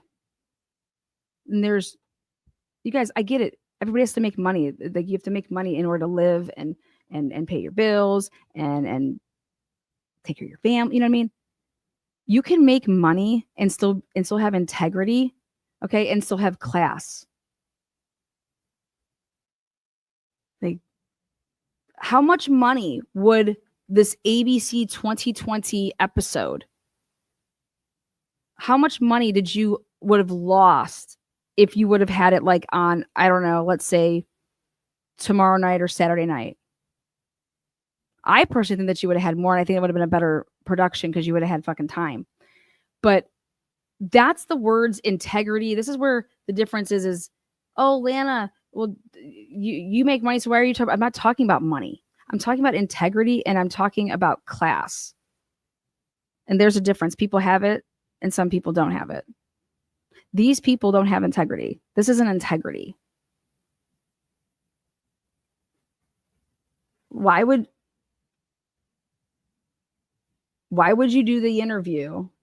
Well, because I think I know part of the reason why is because Karen told you to piss up a fucking tree. I'm not sitting down with you. Karen's not sitting down with any of these people. My brain tells me. But is this a way that you basically said fuck you to Karen Reed when she told you that she wasn't going to sit down with you? You're like, watch us. We're gonna get Proctor, and we're gonna give Proctor, you know, his glory hole moment. I mean, thank you, because you made him look like an absolute fool. But you see how spiteful these people are? They're not, they have no integrity, no class. But then I believe this was also done this way out of spite. Put Proctor in there. Why don't you go get fucking Higgins? Why don't you go get Brian Albert? Proctor's old fucking news. Who gives a fuck about Proctor? Turtle Boy fucking bent him over his fucking little knee. And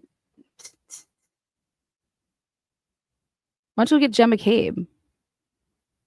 No, those people are talking. Why don't you fly down to Mexico? But this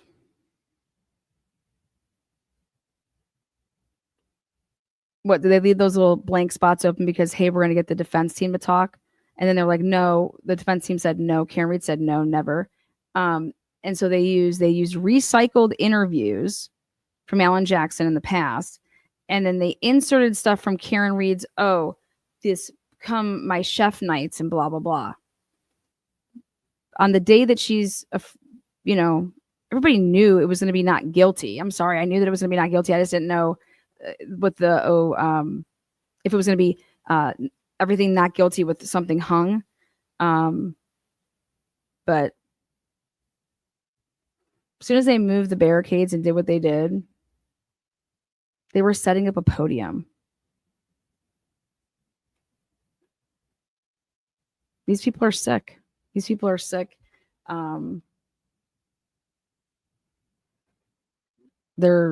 It's just propaganda. It's lies. They don't know the cases that they give you a 30-second clip of something. To find ways to honor John. I mean, this man right here should be ashamed of himself. Totally ashamed of himself to be in the middle of his brother's murder trial, and he's going in there and being a witness in a domestic fucking Delulu bullshit. I mean, but you would bring and invite the blogger, as you guys call him, ex-girlfriend into the courtroom, knowing that he's in there, and for what purpose? Oh wait, what ended up happening with that case? Oh yeah, big fat not guilty in 3 minutes.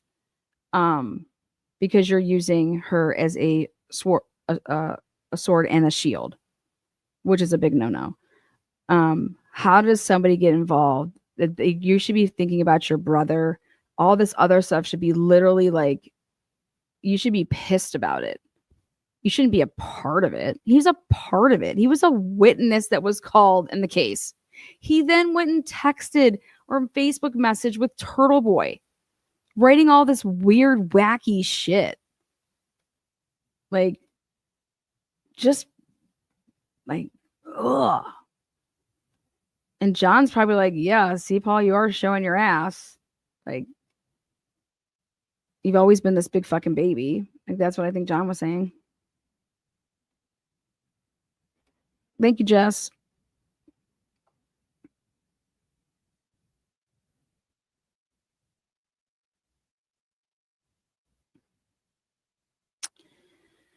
I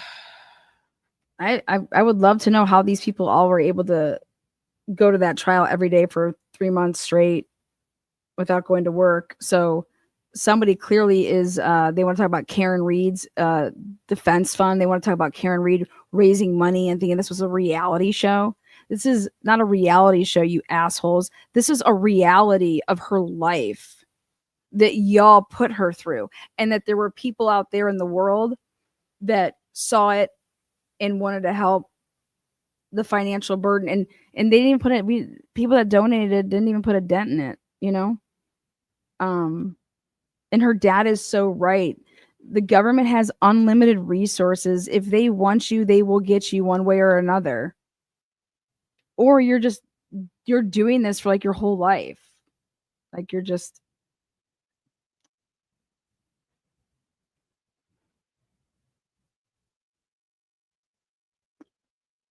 I feel bad for John's niece and nephew.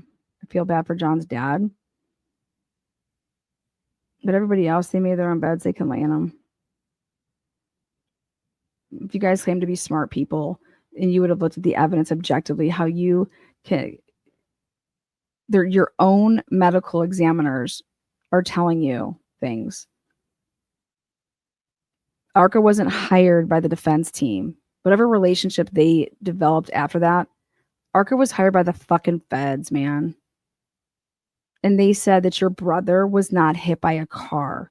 If that, like, how could the defense had nothing to do with that? How that would not resonate in these supposedly educated people's brains tells me that they're not educated and that they're fluff pieces and that they're just, I'm sorry, flat out trash. Because if my family member did not fight for the truth, if I was to die the way that John died, and fucking people are sitting there telling you shit, and why aren't you listening to what these people are saying? You love me. I'm your brother, sister, like the defense has nothing to do with this. Nothing to do with those people like Arca. And they're sitting there telling you, the feds are telling you that John wasn't hit by a fucking car. What is wrong with you? Wouldn't you say, hey, can I sit down and talk to you? Wouldn't you go talk to the district attorney or the prosecutor and say, hey, why is the defense using ARCA, but we had the opportunity to use ARCA and we didn't? Well, because they don't believe that John was hit by a car. What do you mean they don't believe it? Yeah, no, they said that all the injuries aren't consistent with it and blah, blah, blah. So, well, I want to talk to them. Can I talk to them? I want to hear, can I see this report? I want to know what they have to say. Why would they be saying that? I mean, what, you're going to say the feds are against us? The feds are in on the defense conspiracy to make a conspiracy?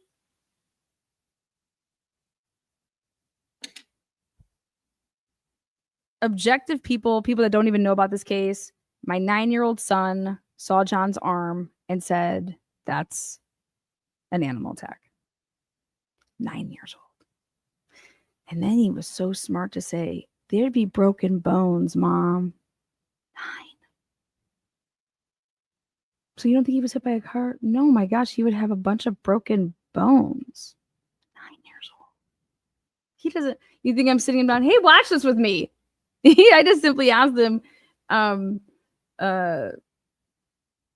simple question. Like, here, cause and effect. What do you think happened here? What do you think happened here? But the best part was when he said, why? He's like, there'd be broken bones. Broken bones. Like, fuck yeah. Fuck yeah. My 9-year-old said it. Because he wanted to know. Because I was like, you stand up for what's right and wrong. You're trying to teach your kids early on, like, about the system, but you can't break it down. You got to dummy it down for the little kids, And I was like teaching him about the rules, like, just like you play a game of Monopoly, there's rules to play by. And so you have one side that's saying that he was hit by a car, and you have the other side saying something else. And he said, wait, they think that woman that you're always talking about ran over her husband or boyfriend? And he was like, wow, that's crazy. Did she do that, Mom? I was like, here, let me show you something. Here, look at this guy's arm. What happened? And that's how that conversation happened. He's like, oh my gosh, no, that's and I was like, why do you say that? Well, does he have, if he has no broken bones and he did not get hit by a car? And I was like, God, geez, let third graders get in that room. Third graders. A third grader. Ugh.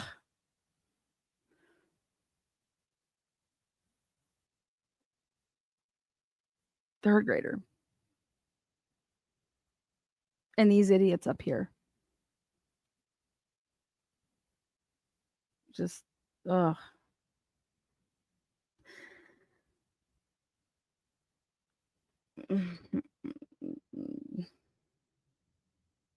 Stupid. Stupid. I think they're so supposed to.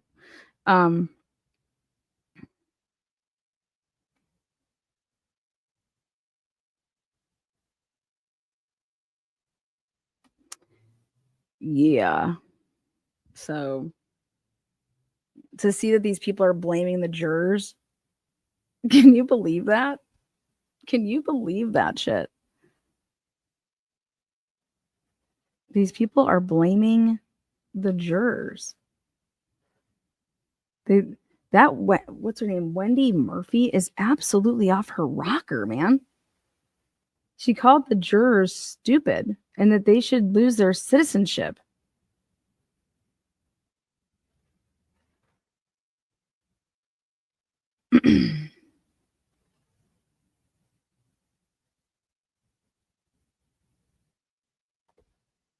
Did you guys hear about that?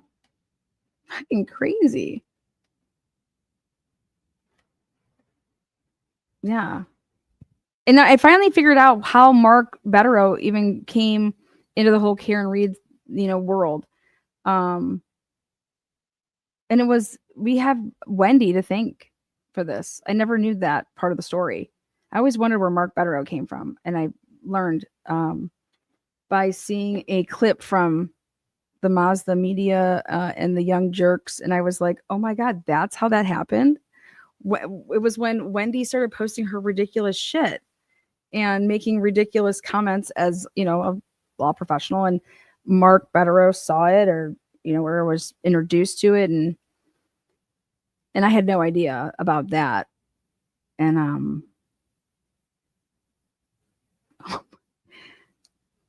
so I learned that.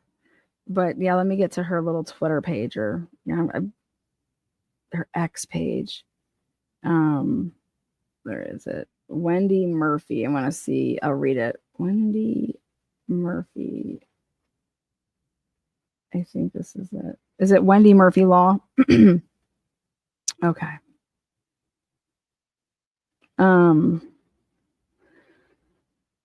Let's see.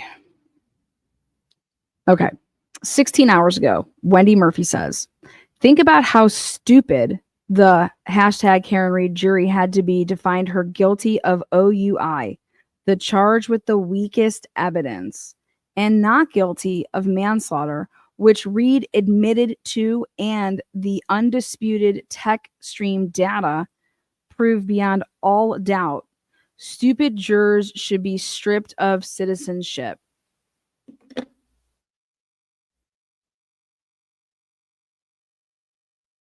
The fuck? Is she out of it? Like, dude, if you can talk like this and be a lawyer, I'm taking the bar for sure. Taking the LSAT. Taking the LSAT regardless, but this is insane.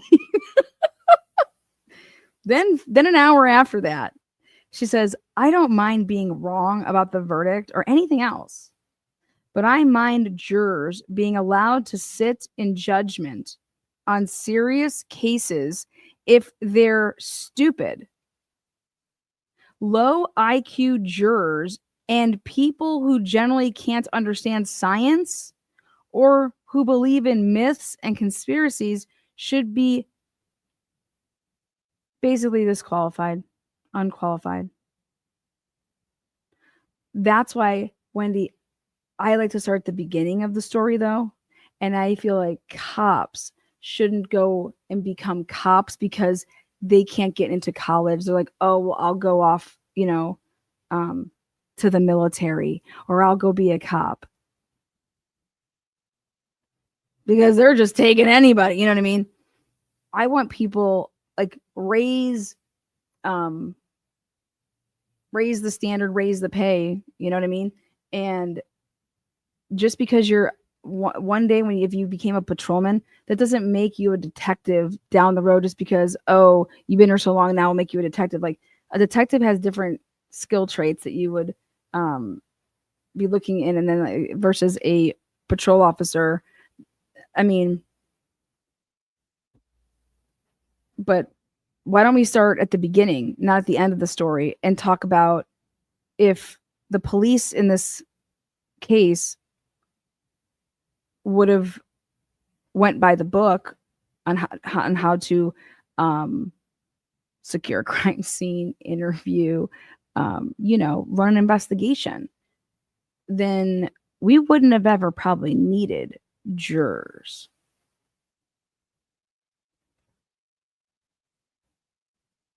This is why whenever folks on our side say jurors are dumb or should have a test before, I push back very hard against that rhetoric. First off, it completely reverse of reality. What's up, girl? How you doing? How you doing, girl? Boom. I don't understand though, like this jury got to a verdict. Okay, Wendy. The last jury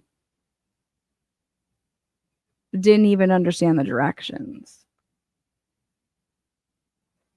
But they're smarter than the people that were able to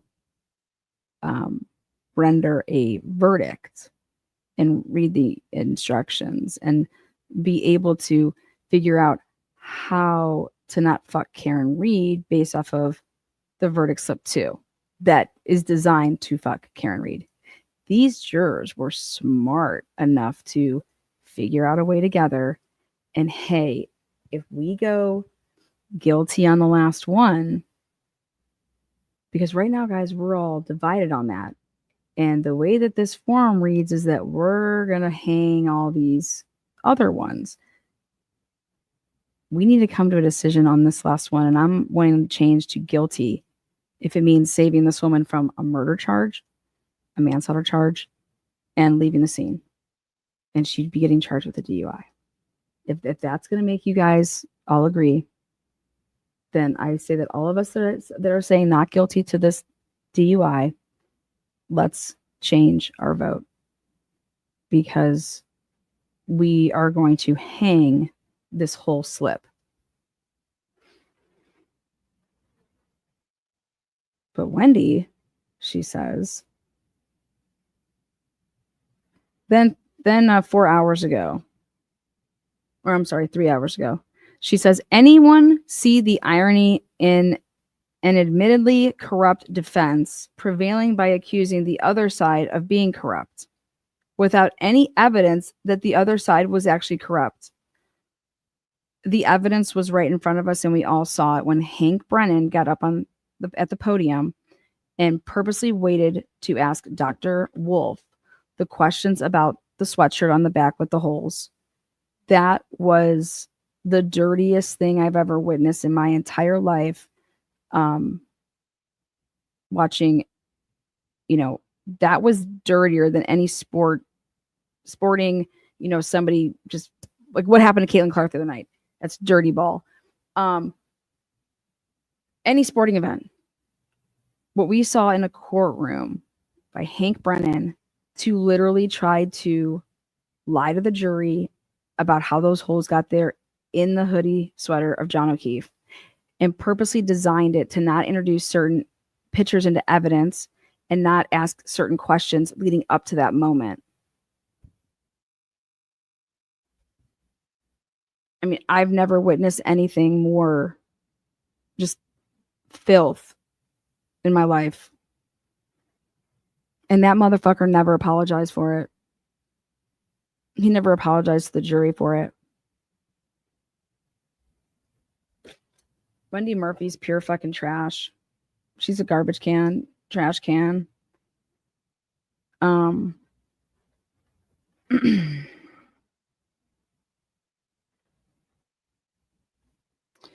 Wendy Murphy said that there was a stealth juror in the room, and that this is a question straight from one of the stealth jurors, parroting nonsense from the first trial, which is jury wants to know if they can acquit on 2 charges and remain hung on the other.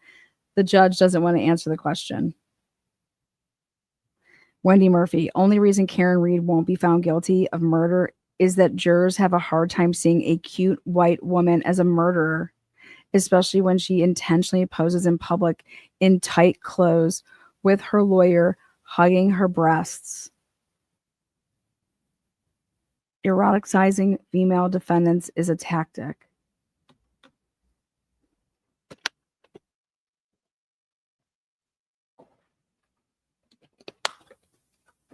What a cunt. You heard it here. Quote me, bitch. Wendy, come suck on my titties.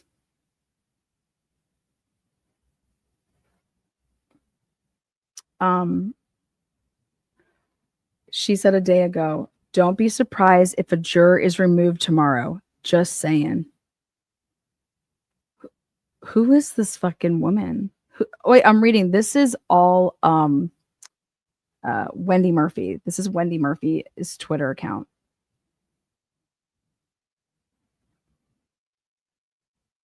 Oh my God. Wendy Murphy says a day ago, stating the obvious, but a hung jury in Karen Reed's case greatly increases the odds that the Turdley guy goes to prison for a long time, just long enough to get past the third trial.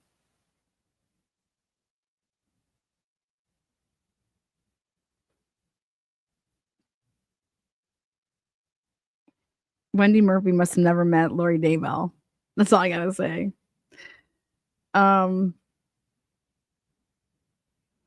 One reason the government will try Karen Reed for the next 20 years, if they must, is to punish the lawyers for all the lies and nonsense. No judge at any level of the system wants lawyers to think this crap is a legitimate way to try a case. It might work in Hollywood, but not here. There is a juror reaction. I think it's not a juror reaction. It's unless it's new, but this broad's absolutely fucking nuts. Likely the jury is trying to compromise with a manslaughter verdict like last time. Nope. They were just compromising over a OUI due to the verdict slip. This is where my competitiveness kicks in. I fucking love that these motherfuckers have to eat their words. Fuck these crazy people. This is absurd. I love it. I love it. God, it's fucking amazing. What, fuck yeah.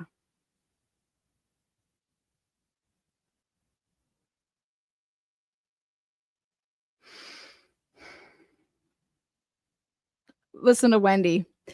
Let's hope for a guilty verdict at exactly 2:27. This case deserves a poetic ending. You got your wish, bitch. At 2:27, that's when it was the whole, oh, wait, we have a verdict. Oh, wait, we don't have a verdict. Okay. On TMZ, allegedly, is where the juror statement is. On TMZ. Well, we can take a look at TMZ. TMZ Twitter. TMZ.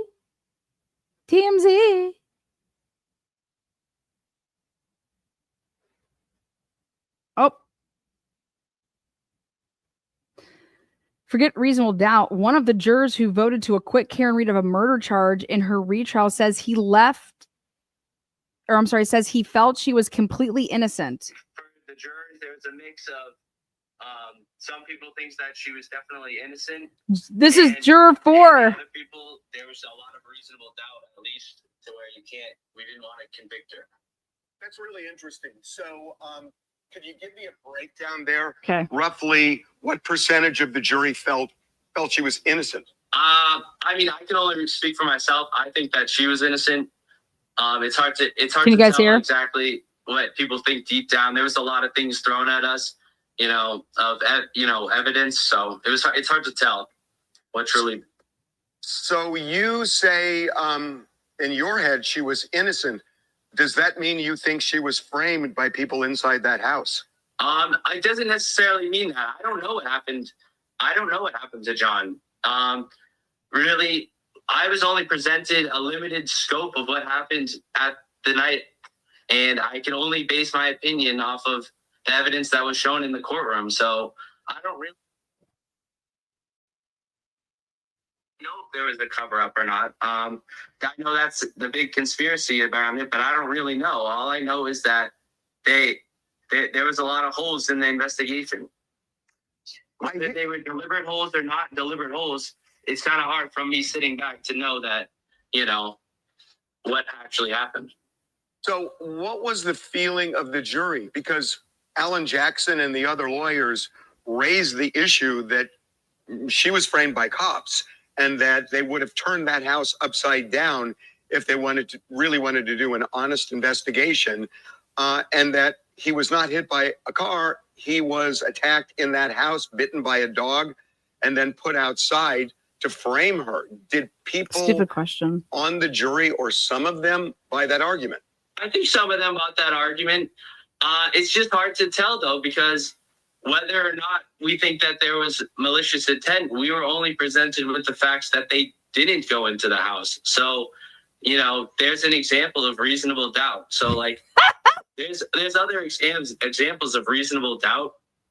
So even if you want to completely buy into the theory or not, that wasn't what we were tasked with. We were tasked with finding, convicting, or deciding on this person's fate based on the proof and the evidence that the Commonwealth was able to present. And there was a lot of holes in the investigation.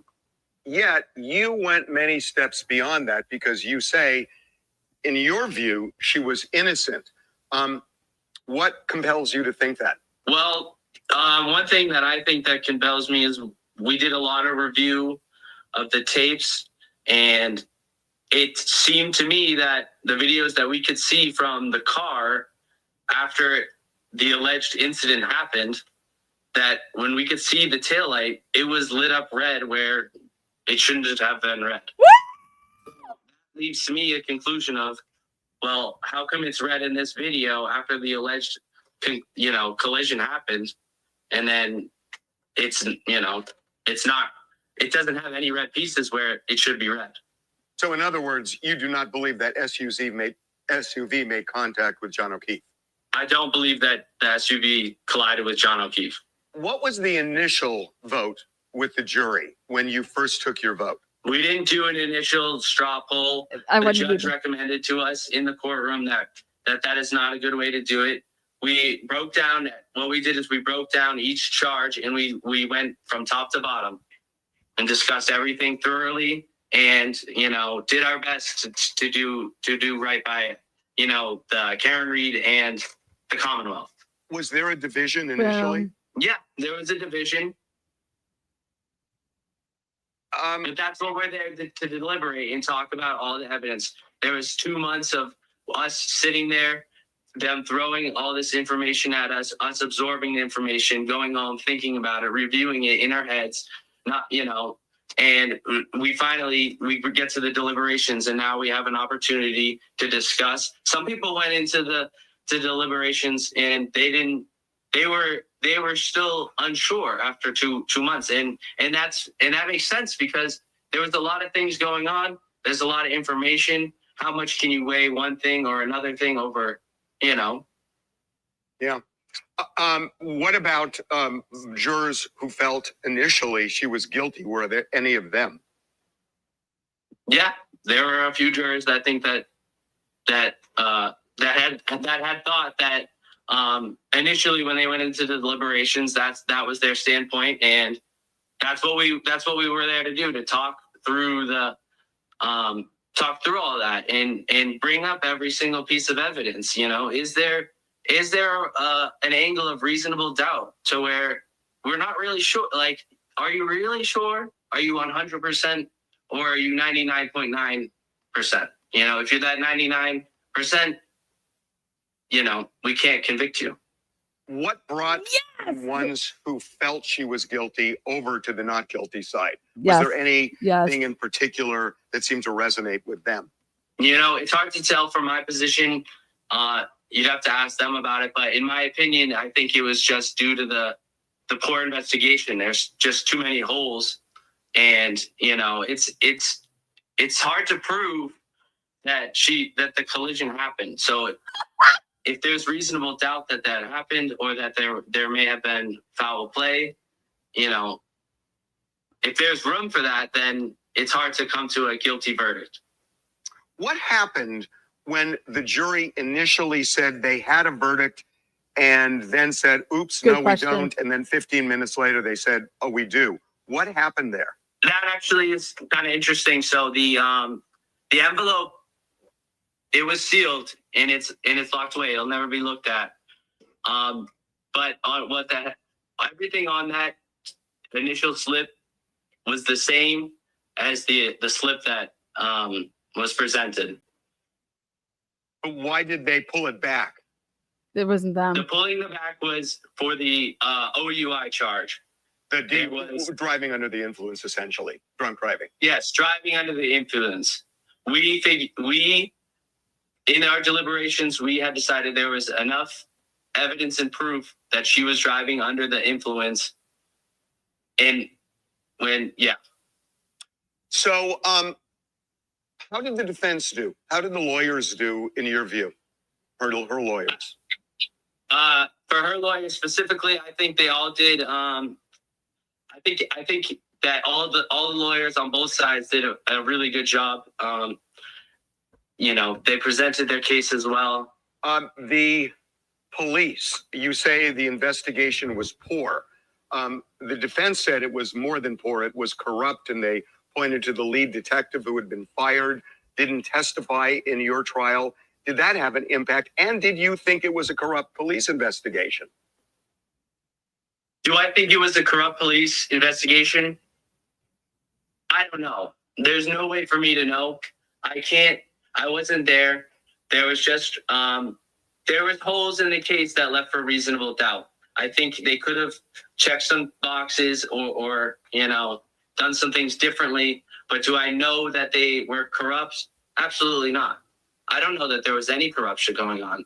But do I know that there wasn't enough proof or evidence secured by the police to convict Karen Reed?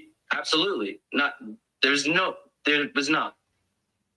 Fair to say that your view was that her SUV did not make contact with O'Keefe, therefore she did not kill him, but you don't know how he died. I would say that's fair to say. I don't know how John O'Keefe died, and I do not believe that there was a collision between the SUV and John O'Keefe. There you go. Did all of the hoopla around the case, the people outside, did it give you comfort in reaching a verdict like this, that you saw there was a community behind your point of view, or was it irrelevant? Honestly, that made the pressure a lot harder, and it did not give me comfort. It made it a lot harder to block out everything and come to a decision. Why did it make it harder? It made it harder because all of the eyes are on us. We were told we're the most important people in the courtroom, and they keep us away from the crowds of people in the front of the courthouse. But we do see them, and I don't think that having all those people swayed me to go either way. We were only tasked with looking at the evidence. We were 12 jurors. We had to back up how we felt in this. For our decision, and we couldn't let any outside factors, her punishment, we couldn't factor any of that. We had to look at the evidence that was presented to us, absorb it, really understand it, and see if there's any reasonable doubt. And there was.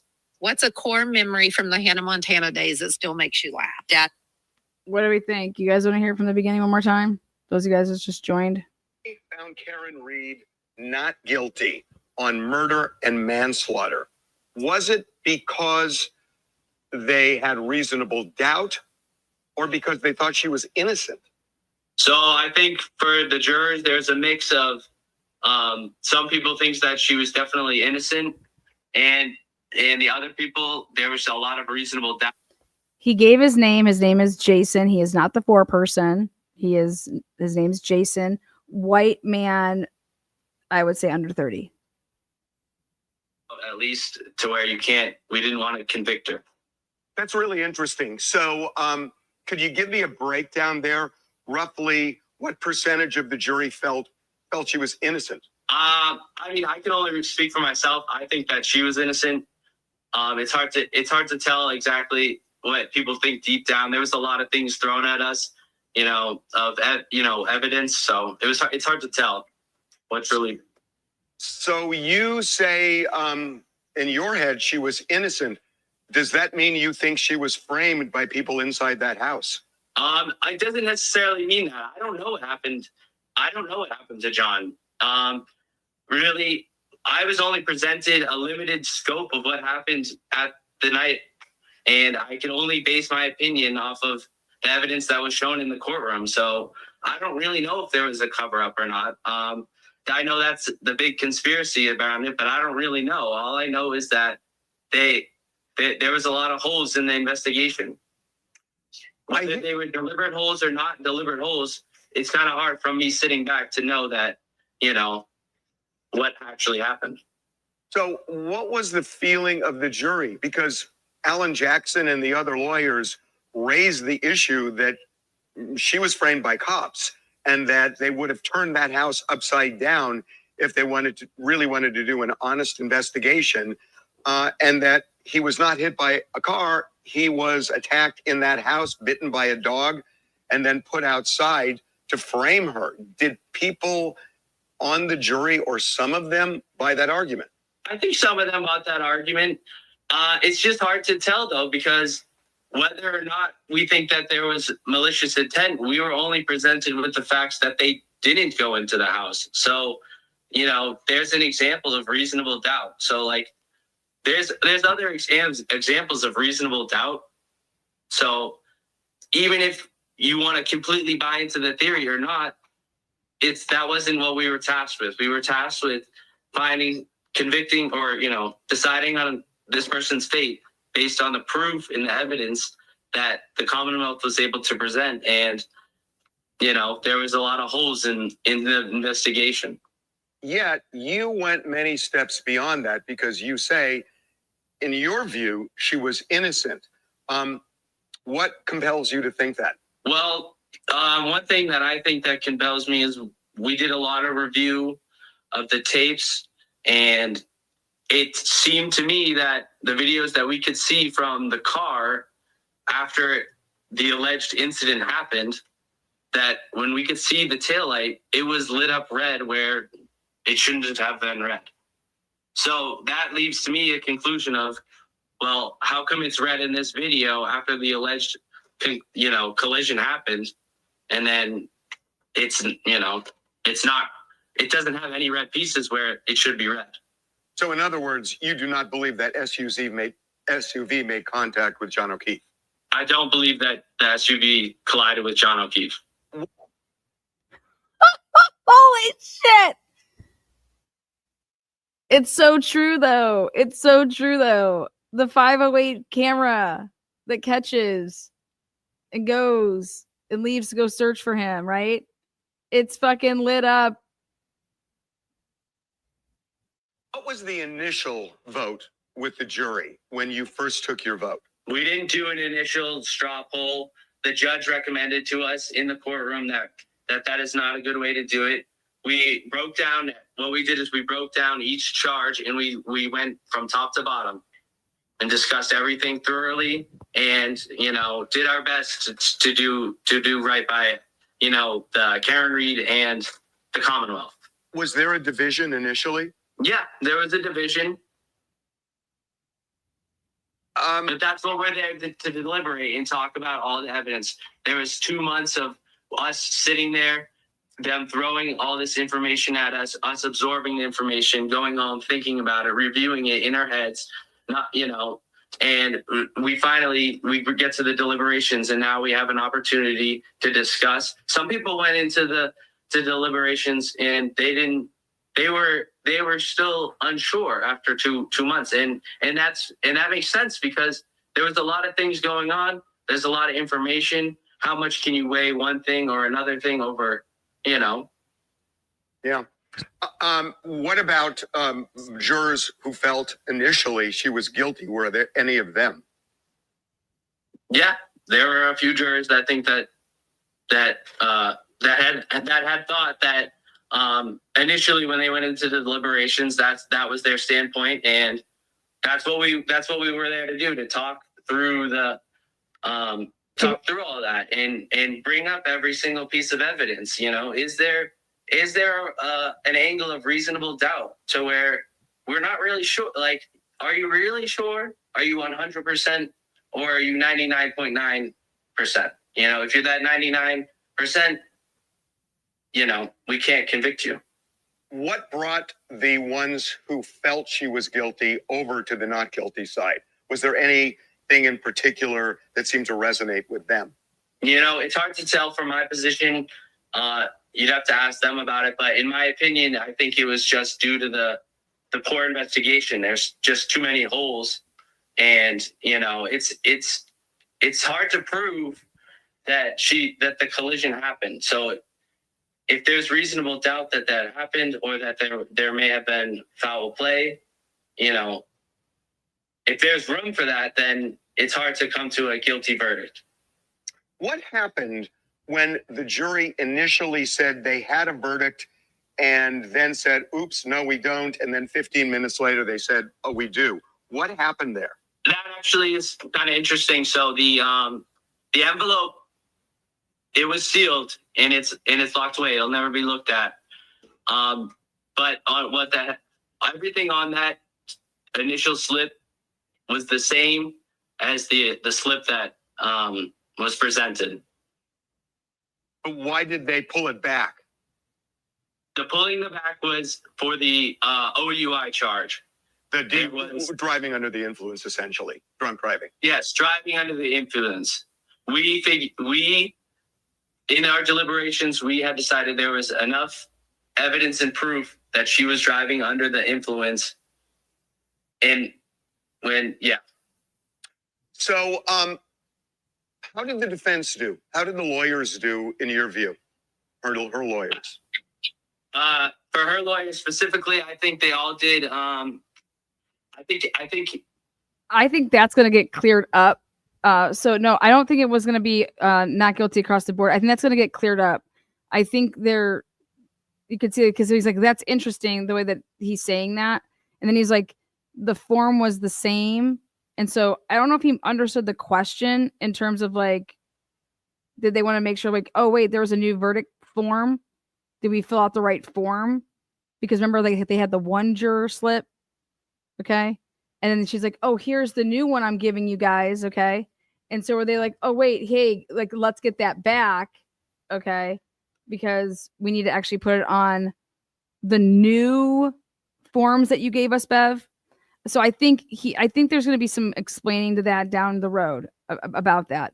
But it could also be like, I think it's going to be one of two things, that either, hey, we don't want to leave that all blank because then it's all of it, we're not going to leave it hung on the lessers above that.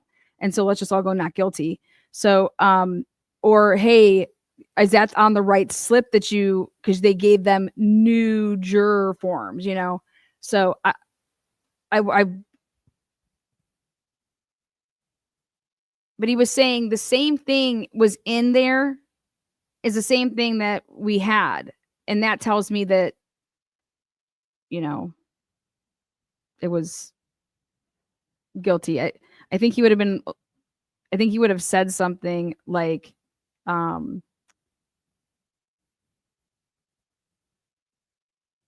at first we didn't fill it out because we couldn't come to an agreement.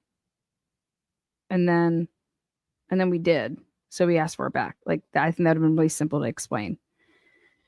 So that tells me that anyways, that's just my opinion. This kid's young. Here's the last part of it. That all the lawyers on both sides did a really good job. They presented their case as well. The police, you say the investigation was poor. The defense said it was more than poor. It was corrupt, and they pointed to the lead detective who had been fired, didn't testify in your trial. Did that have an impact? And did you think it was a corrupt police investigation? Do I think it was a corrupt police investigation? I don't know. There's no way for me to know. I wasn't there. There was just, there was holes in the case that left for reasonable doubt. I think they could have checked some boxes or done some things differently. But do I know that they were corrupt? Absolutely not. I don't know that there was any corruption going on. But do I know that there wasn't enough proof or evidence secured by the police to convict Karen Reed? Absolutely not. There was not. Fair to say that your view was that her SUV did not make contact with O'Keefe, therefore she did not kill him, but you don't know how he died. That's fair. I would say that's fair to say. I don't know how John O'Keefe died, and I do not believe that there was a collision between the SUV and John O'Keefe. Boom. did all of the hoopla around the case, the people outside, did it give you comfort in reaching a verdict like this, that you saw there was a community behind your point of view, or was it irrelevant? Honestly, that made the pressure a lot harder, and it did not give me comfort. It made it a lot harder to block out everything and come to a decision. Why did it make it harder? It made it harder because all of the eyes are on us. We were told we're the most important people in the courtroom. Yeah, she pumped that up. You know, they keep us away from the crowds of people in the front of the courthouse, but we do see them, and I don't think that having all those people swayed me to go either way. We were only tasked with looking at the evidence. We were 12 jurors. We had to back up how we felt in this for our decision, and we couldn't let any outside factors, her punishment. We couldn't factor any of that. We had to look at the evidence that was presented to us, absorb it, really understand it, and see if there's any reasonable doubt. And there was. What's a core memory from the Hannah Montana days that still makes you laugh? Dad's. You guys, this makes me feel really good inside that we did the shows that we did at the time once the jury got the case. Please, if you're bored and you're missing the Karen Reed stuff, go back and watch the day that they first get it. So I think that's like that. So Monday of this past week, we did the 13th juror experience. Okay. And how he said it right there, that we went in there and we broke it all down. We didn't take a poll. We broke it all down. Okay. We went over things. And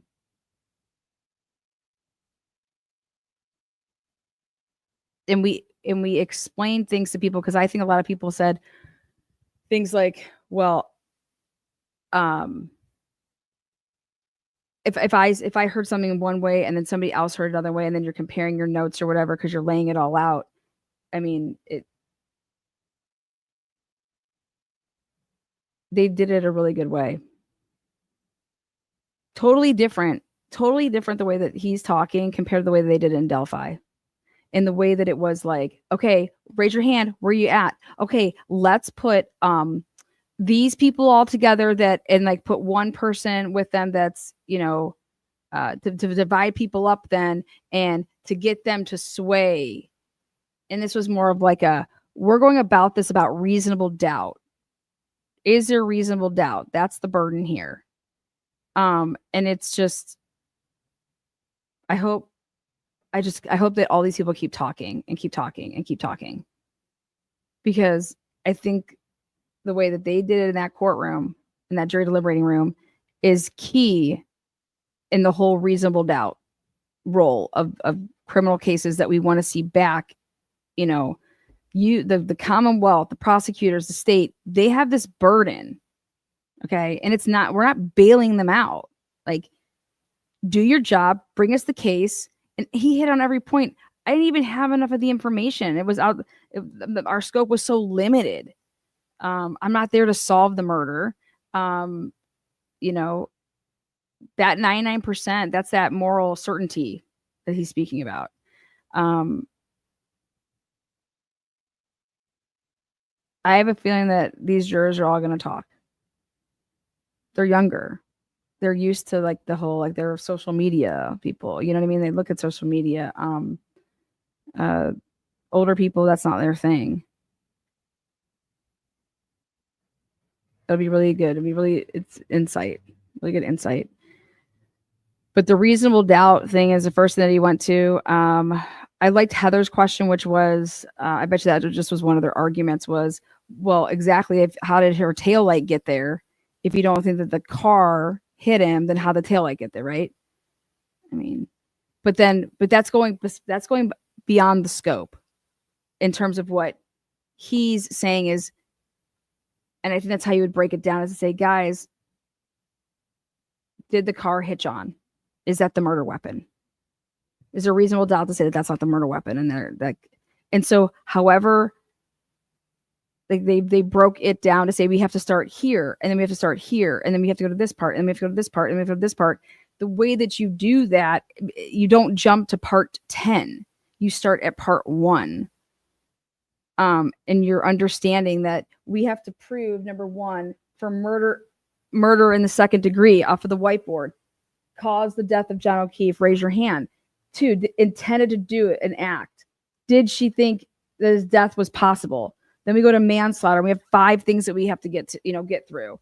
And then you're listing out the evidence that's saying that. And it's just like,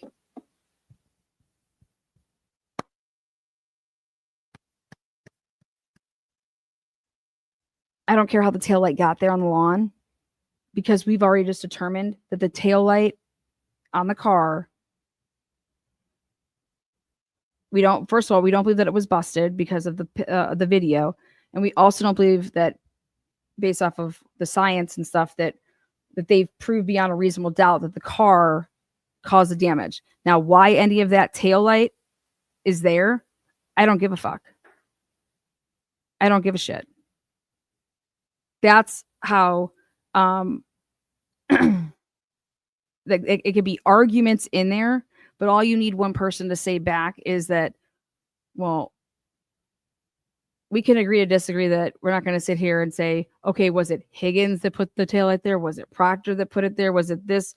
Was it just a completely different taillight that was there? Could have been somebody else's. But yet then someone's like, well, that it all put together and it was the taillight that equaled the, her vehicle.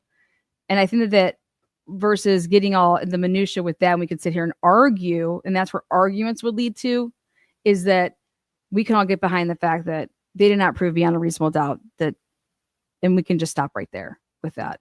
And I think that that's just huge to not have the arguments that you would have with 12 people to then say, it's not our job to who put it there and why it's there or how it even got there. We agree that the car isn't the murder weapon. The car did not cause his damages beyond a reasonable doubt, right? Perfect. Moving on. But that would require somebody in that room to be reminding people of that. And when you keep it simple, stupid, it helps. Larissa, you know what, girl? This is what we're going to end on. The ice cream man. I want to thank everybody for closing out Karen Reed here today. This is not the last of Karen Reed. There's a civil case. We're going to be following it. Also, Turtle Boy, anything that goes on with that. That man needs to be not guilty, not guilty, not guilty. We sent the ice cream man there yesterday. If people don't know why it was the one to send an ice cream man, it's because of Jennifer McCabe and her testimony about, it was like the ice cream man, So I want to play the clip of Jen's. I want to play Jen's little interview, or not interview, but testimony about that. So if you go to her, let's see this little clip.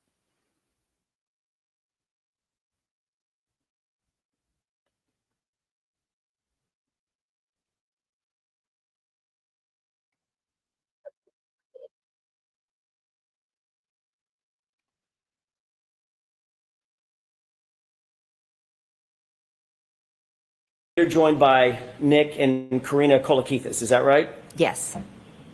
Ultimately, Brian Higgins showed up? Yes. And Brian Albert showed up? Yes. You previously indicated that Caitlin's boyfriend, Tristan, left early for whatever reason. He had errands to run or had to get to bed early for some reason, is that right? He left before us, yes. So he didn't stay through the shank of the evening? Through the what? The shank of the evening, through the course of the evening. Oh, okay. Mm-hmm. Is that right? Yes. Okay. And ultimately, at the waterfall, John O'Keefe and Miss Reed showed up as well? Yes. You didn't see any tension at all between John O'Keefe and Karen that night, did you? No, I didn't. They appear to be getting along? Yeah. Yes. Sort of a normal couple having a nice evening out together? Yes. Neither John nor Karen Reed appeared drunk or inebriated, out of sorts? No, I wouldn't categorize them as drunk or inebriated. But again, I don't know what the definition of drunk is. Well, that's a fair statement. I'm not asking for their BAC, but they didn't appear to be stumbling around, falling all over themselves and sloppy drunk, correct? No. They did ask you, did you come?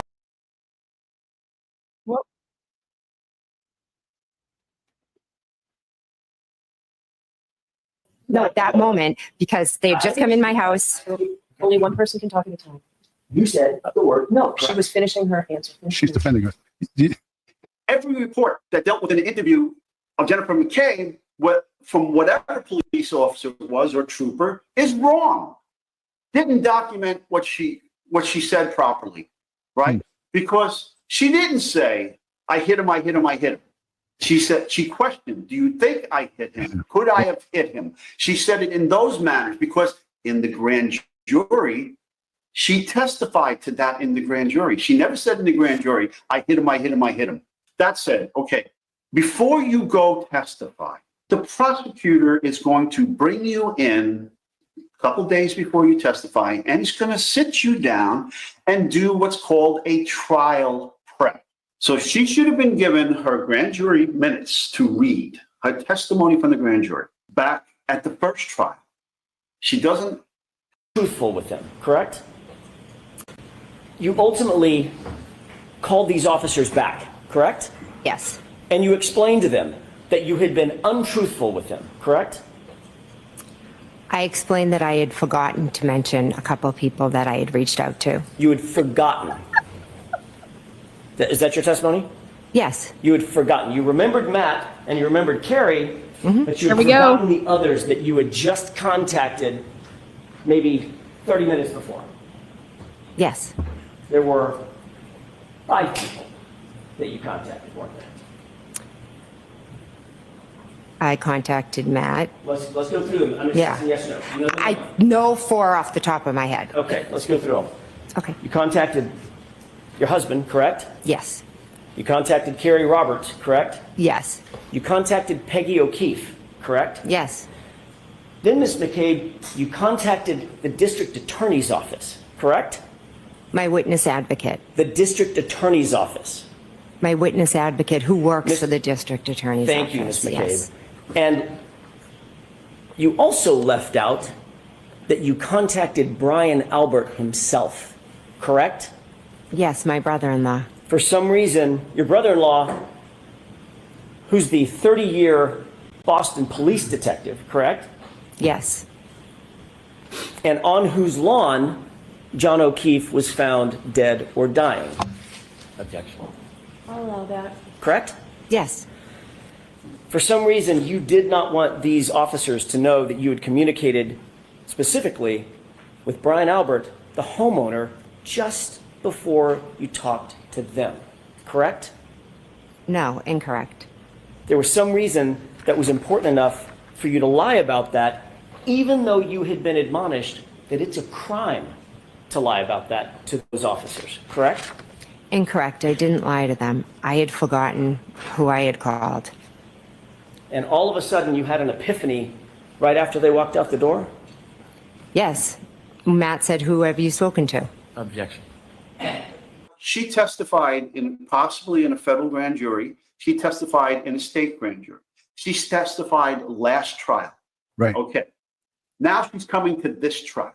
And her testimony, she says she was not prepped. She was not given questions. She was not prepared. They didn't bounce things off each other. Is this subordination of perjury by the prosecutor? Because if she's up there perjuring herself, lying, and he knows, either took courses on how to testify, or she was trained by somebody, or he prepped her and gave her questions and then prepped her about what the defense is going to do. There's no way that he would be allowed, it'd be misconduct on his part, not to prep the witness. And she should have had the testimonies from both grand juries, the testimony from the last trial. So she should have been able to have read through all of that before she gets on the stand. And she should know the questions that he, the prosecutor, is going to pose to her. After you gave that answer to those law enforcement officers at that separate law enforcement agency, they asked you, was there anyone else that you contacted in that 10-minute period before we got a chance to talk to you? Mhm. And your answer was no, correct? Correct. And that was a lie, correct? It wasn't a lie. No. Was it true? Was it the truth or a lie? It wasn't a lie. Okay, so it was the truth. You had not spoken to any other person between the time they contacted you telephonically and you said, I need 10 minutes, and then they came in the door. During that part of time, you didn't talk to anybody else or contact anybody else other than Matt McCabe, Carrie. Now you're testifying that was a true statement. I can't answer that yes or no. And Ed, why can't she answer that yes or no? Because she knows she spoke to 5 people. It is a lie. Or technically, it's a lie. Okay? Yeah, it's a lie. And for those who said AJ didn't impeach her, he just did. He impeached her. You totally. Now the jury, all the jurors know she lied to the FBI, although they never used the FBI, the other law enforcement agency. Okay? She lied. It's the way you're asking the question. If I could explain, let me ask it will make more sense to you. I'm not the one that testified that there was no body on the front lawn after she saw the car leave, after the car left. She said that. Okay?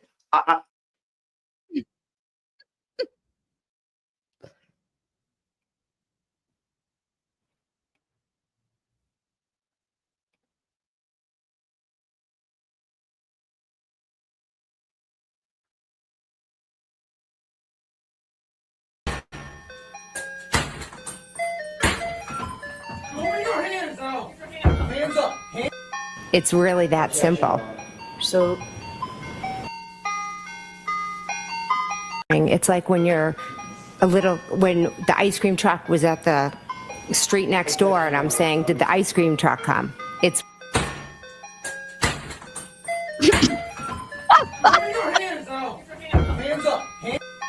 really that simple. So it's like when when the ice cream truck was at the street next door and I'm saying, did the ice cream truck come?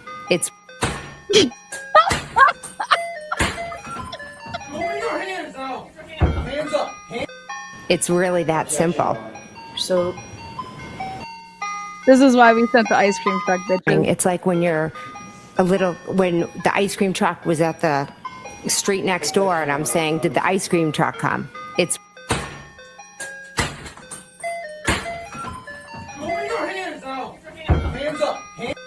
It's really that simple. So it's like when when the ice cream truck was at the. Okay, now, for those of you guys that didn't see it, here it is.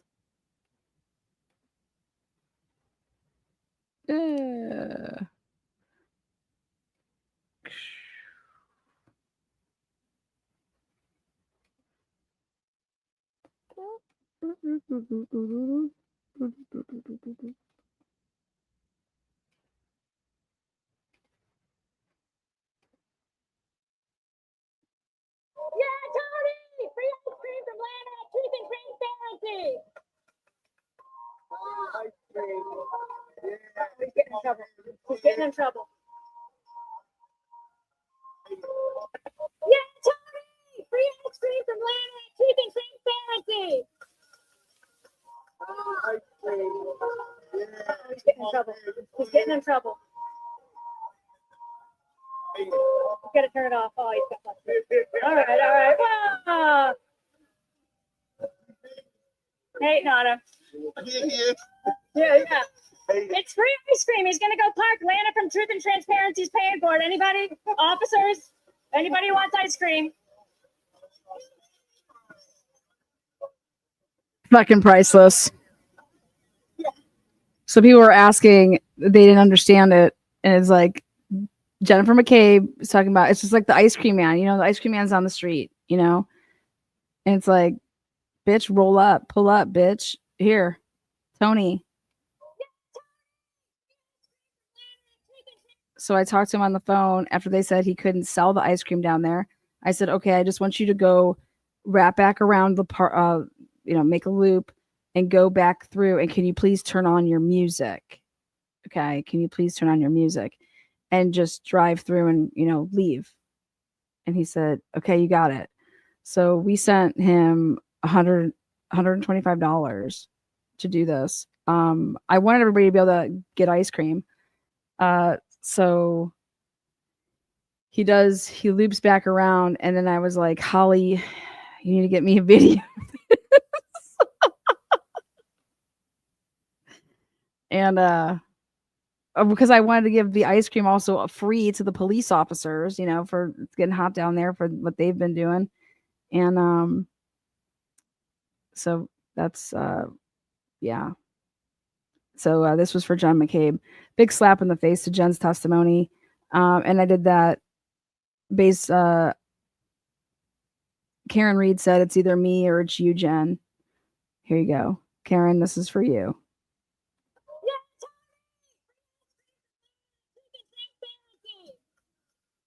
Fuck yeah, baby girl.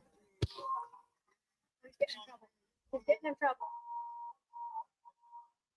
He's got to turn it off. Oh, he's got it. All right. Ah. Hey, Donna. Yeah. It's free ice cream. He's going to go park. Lana from Truth and Transparency is paying. We love you. The Reed family. So glad. Go live it up. Thank you, moderators.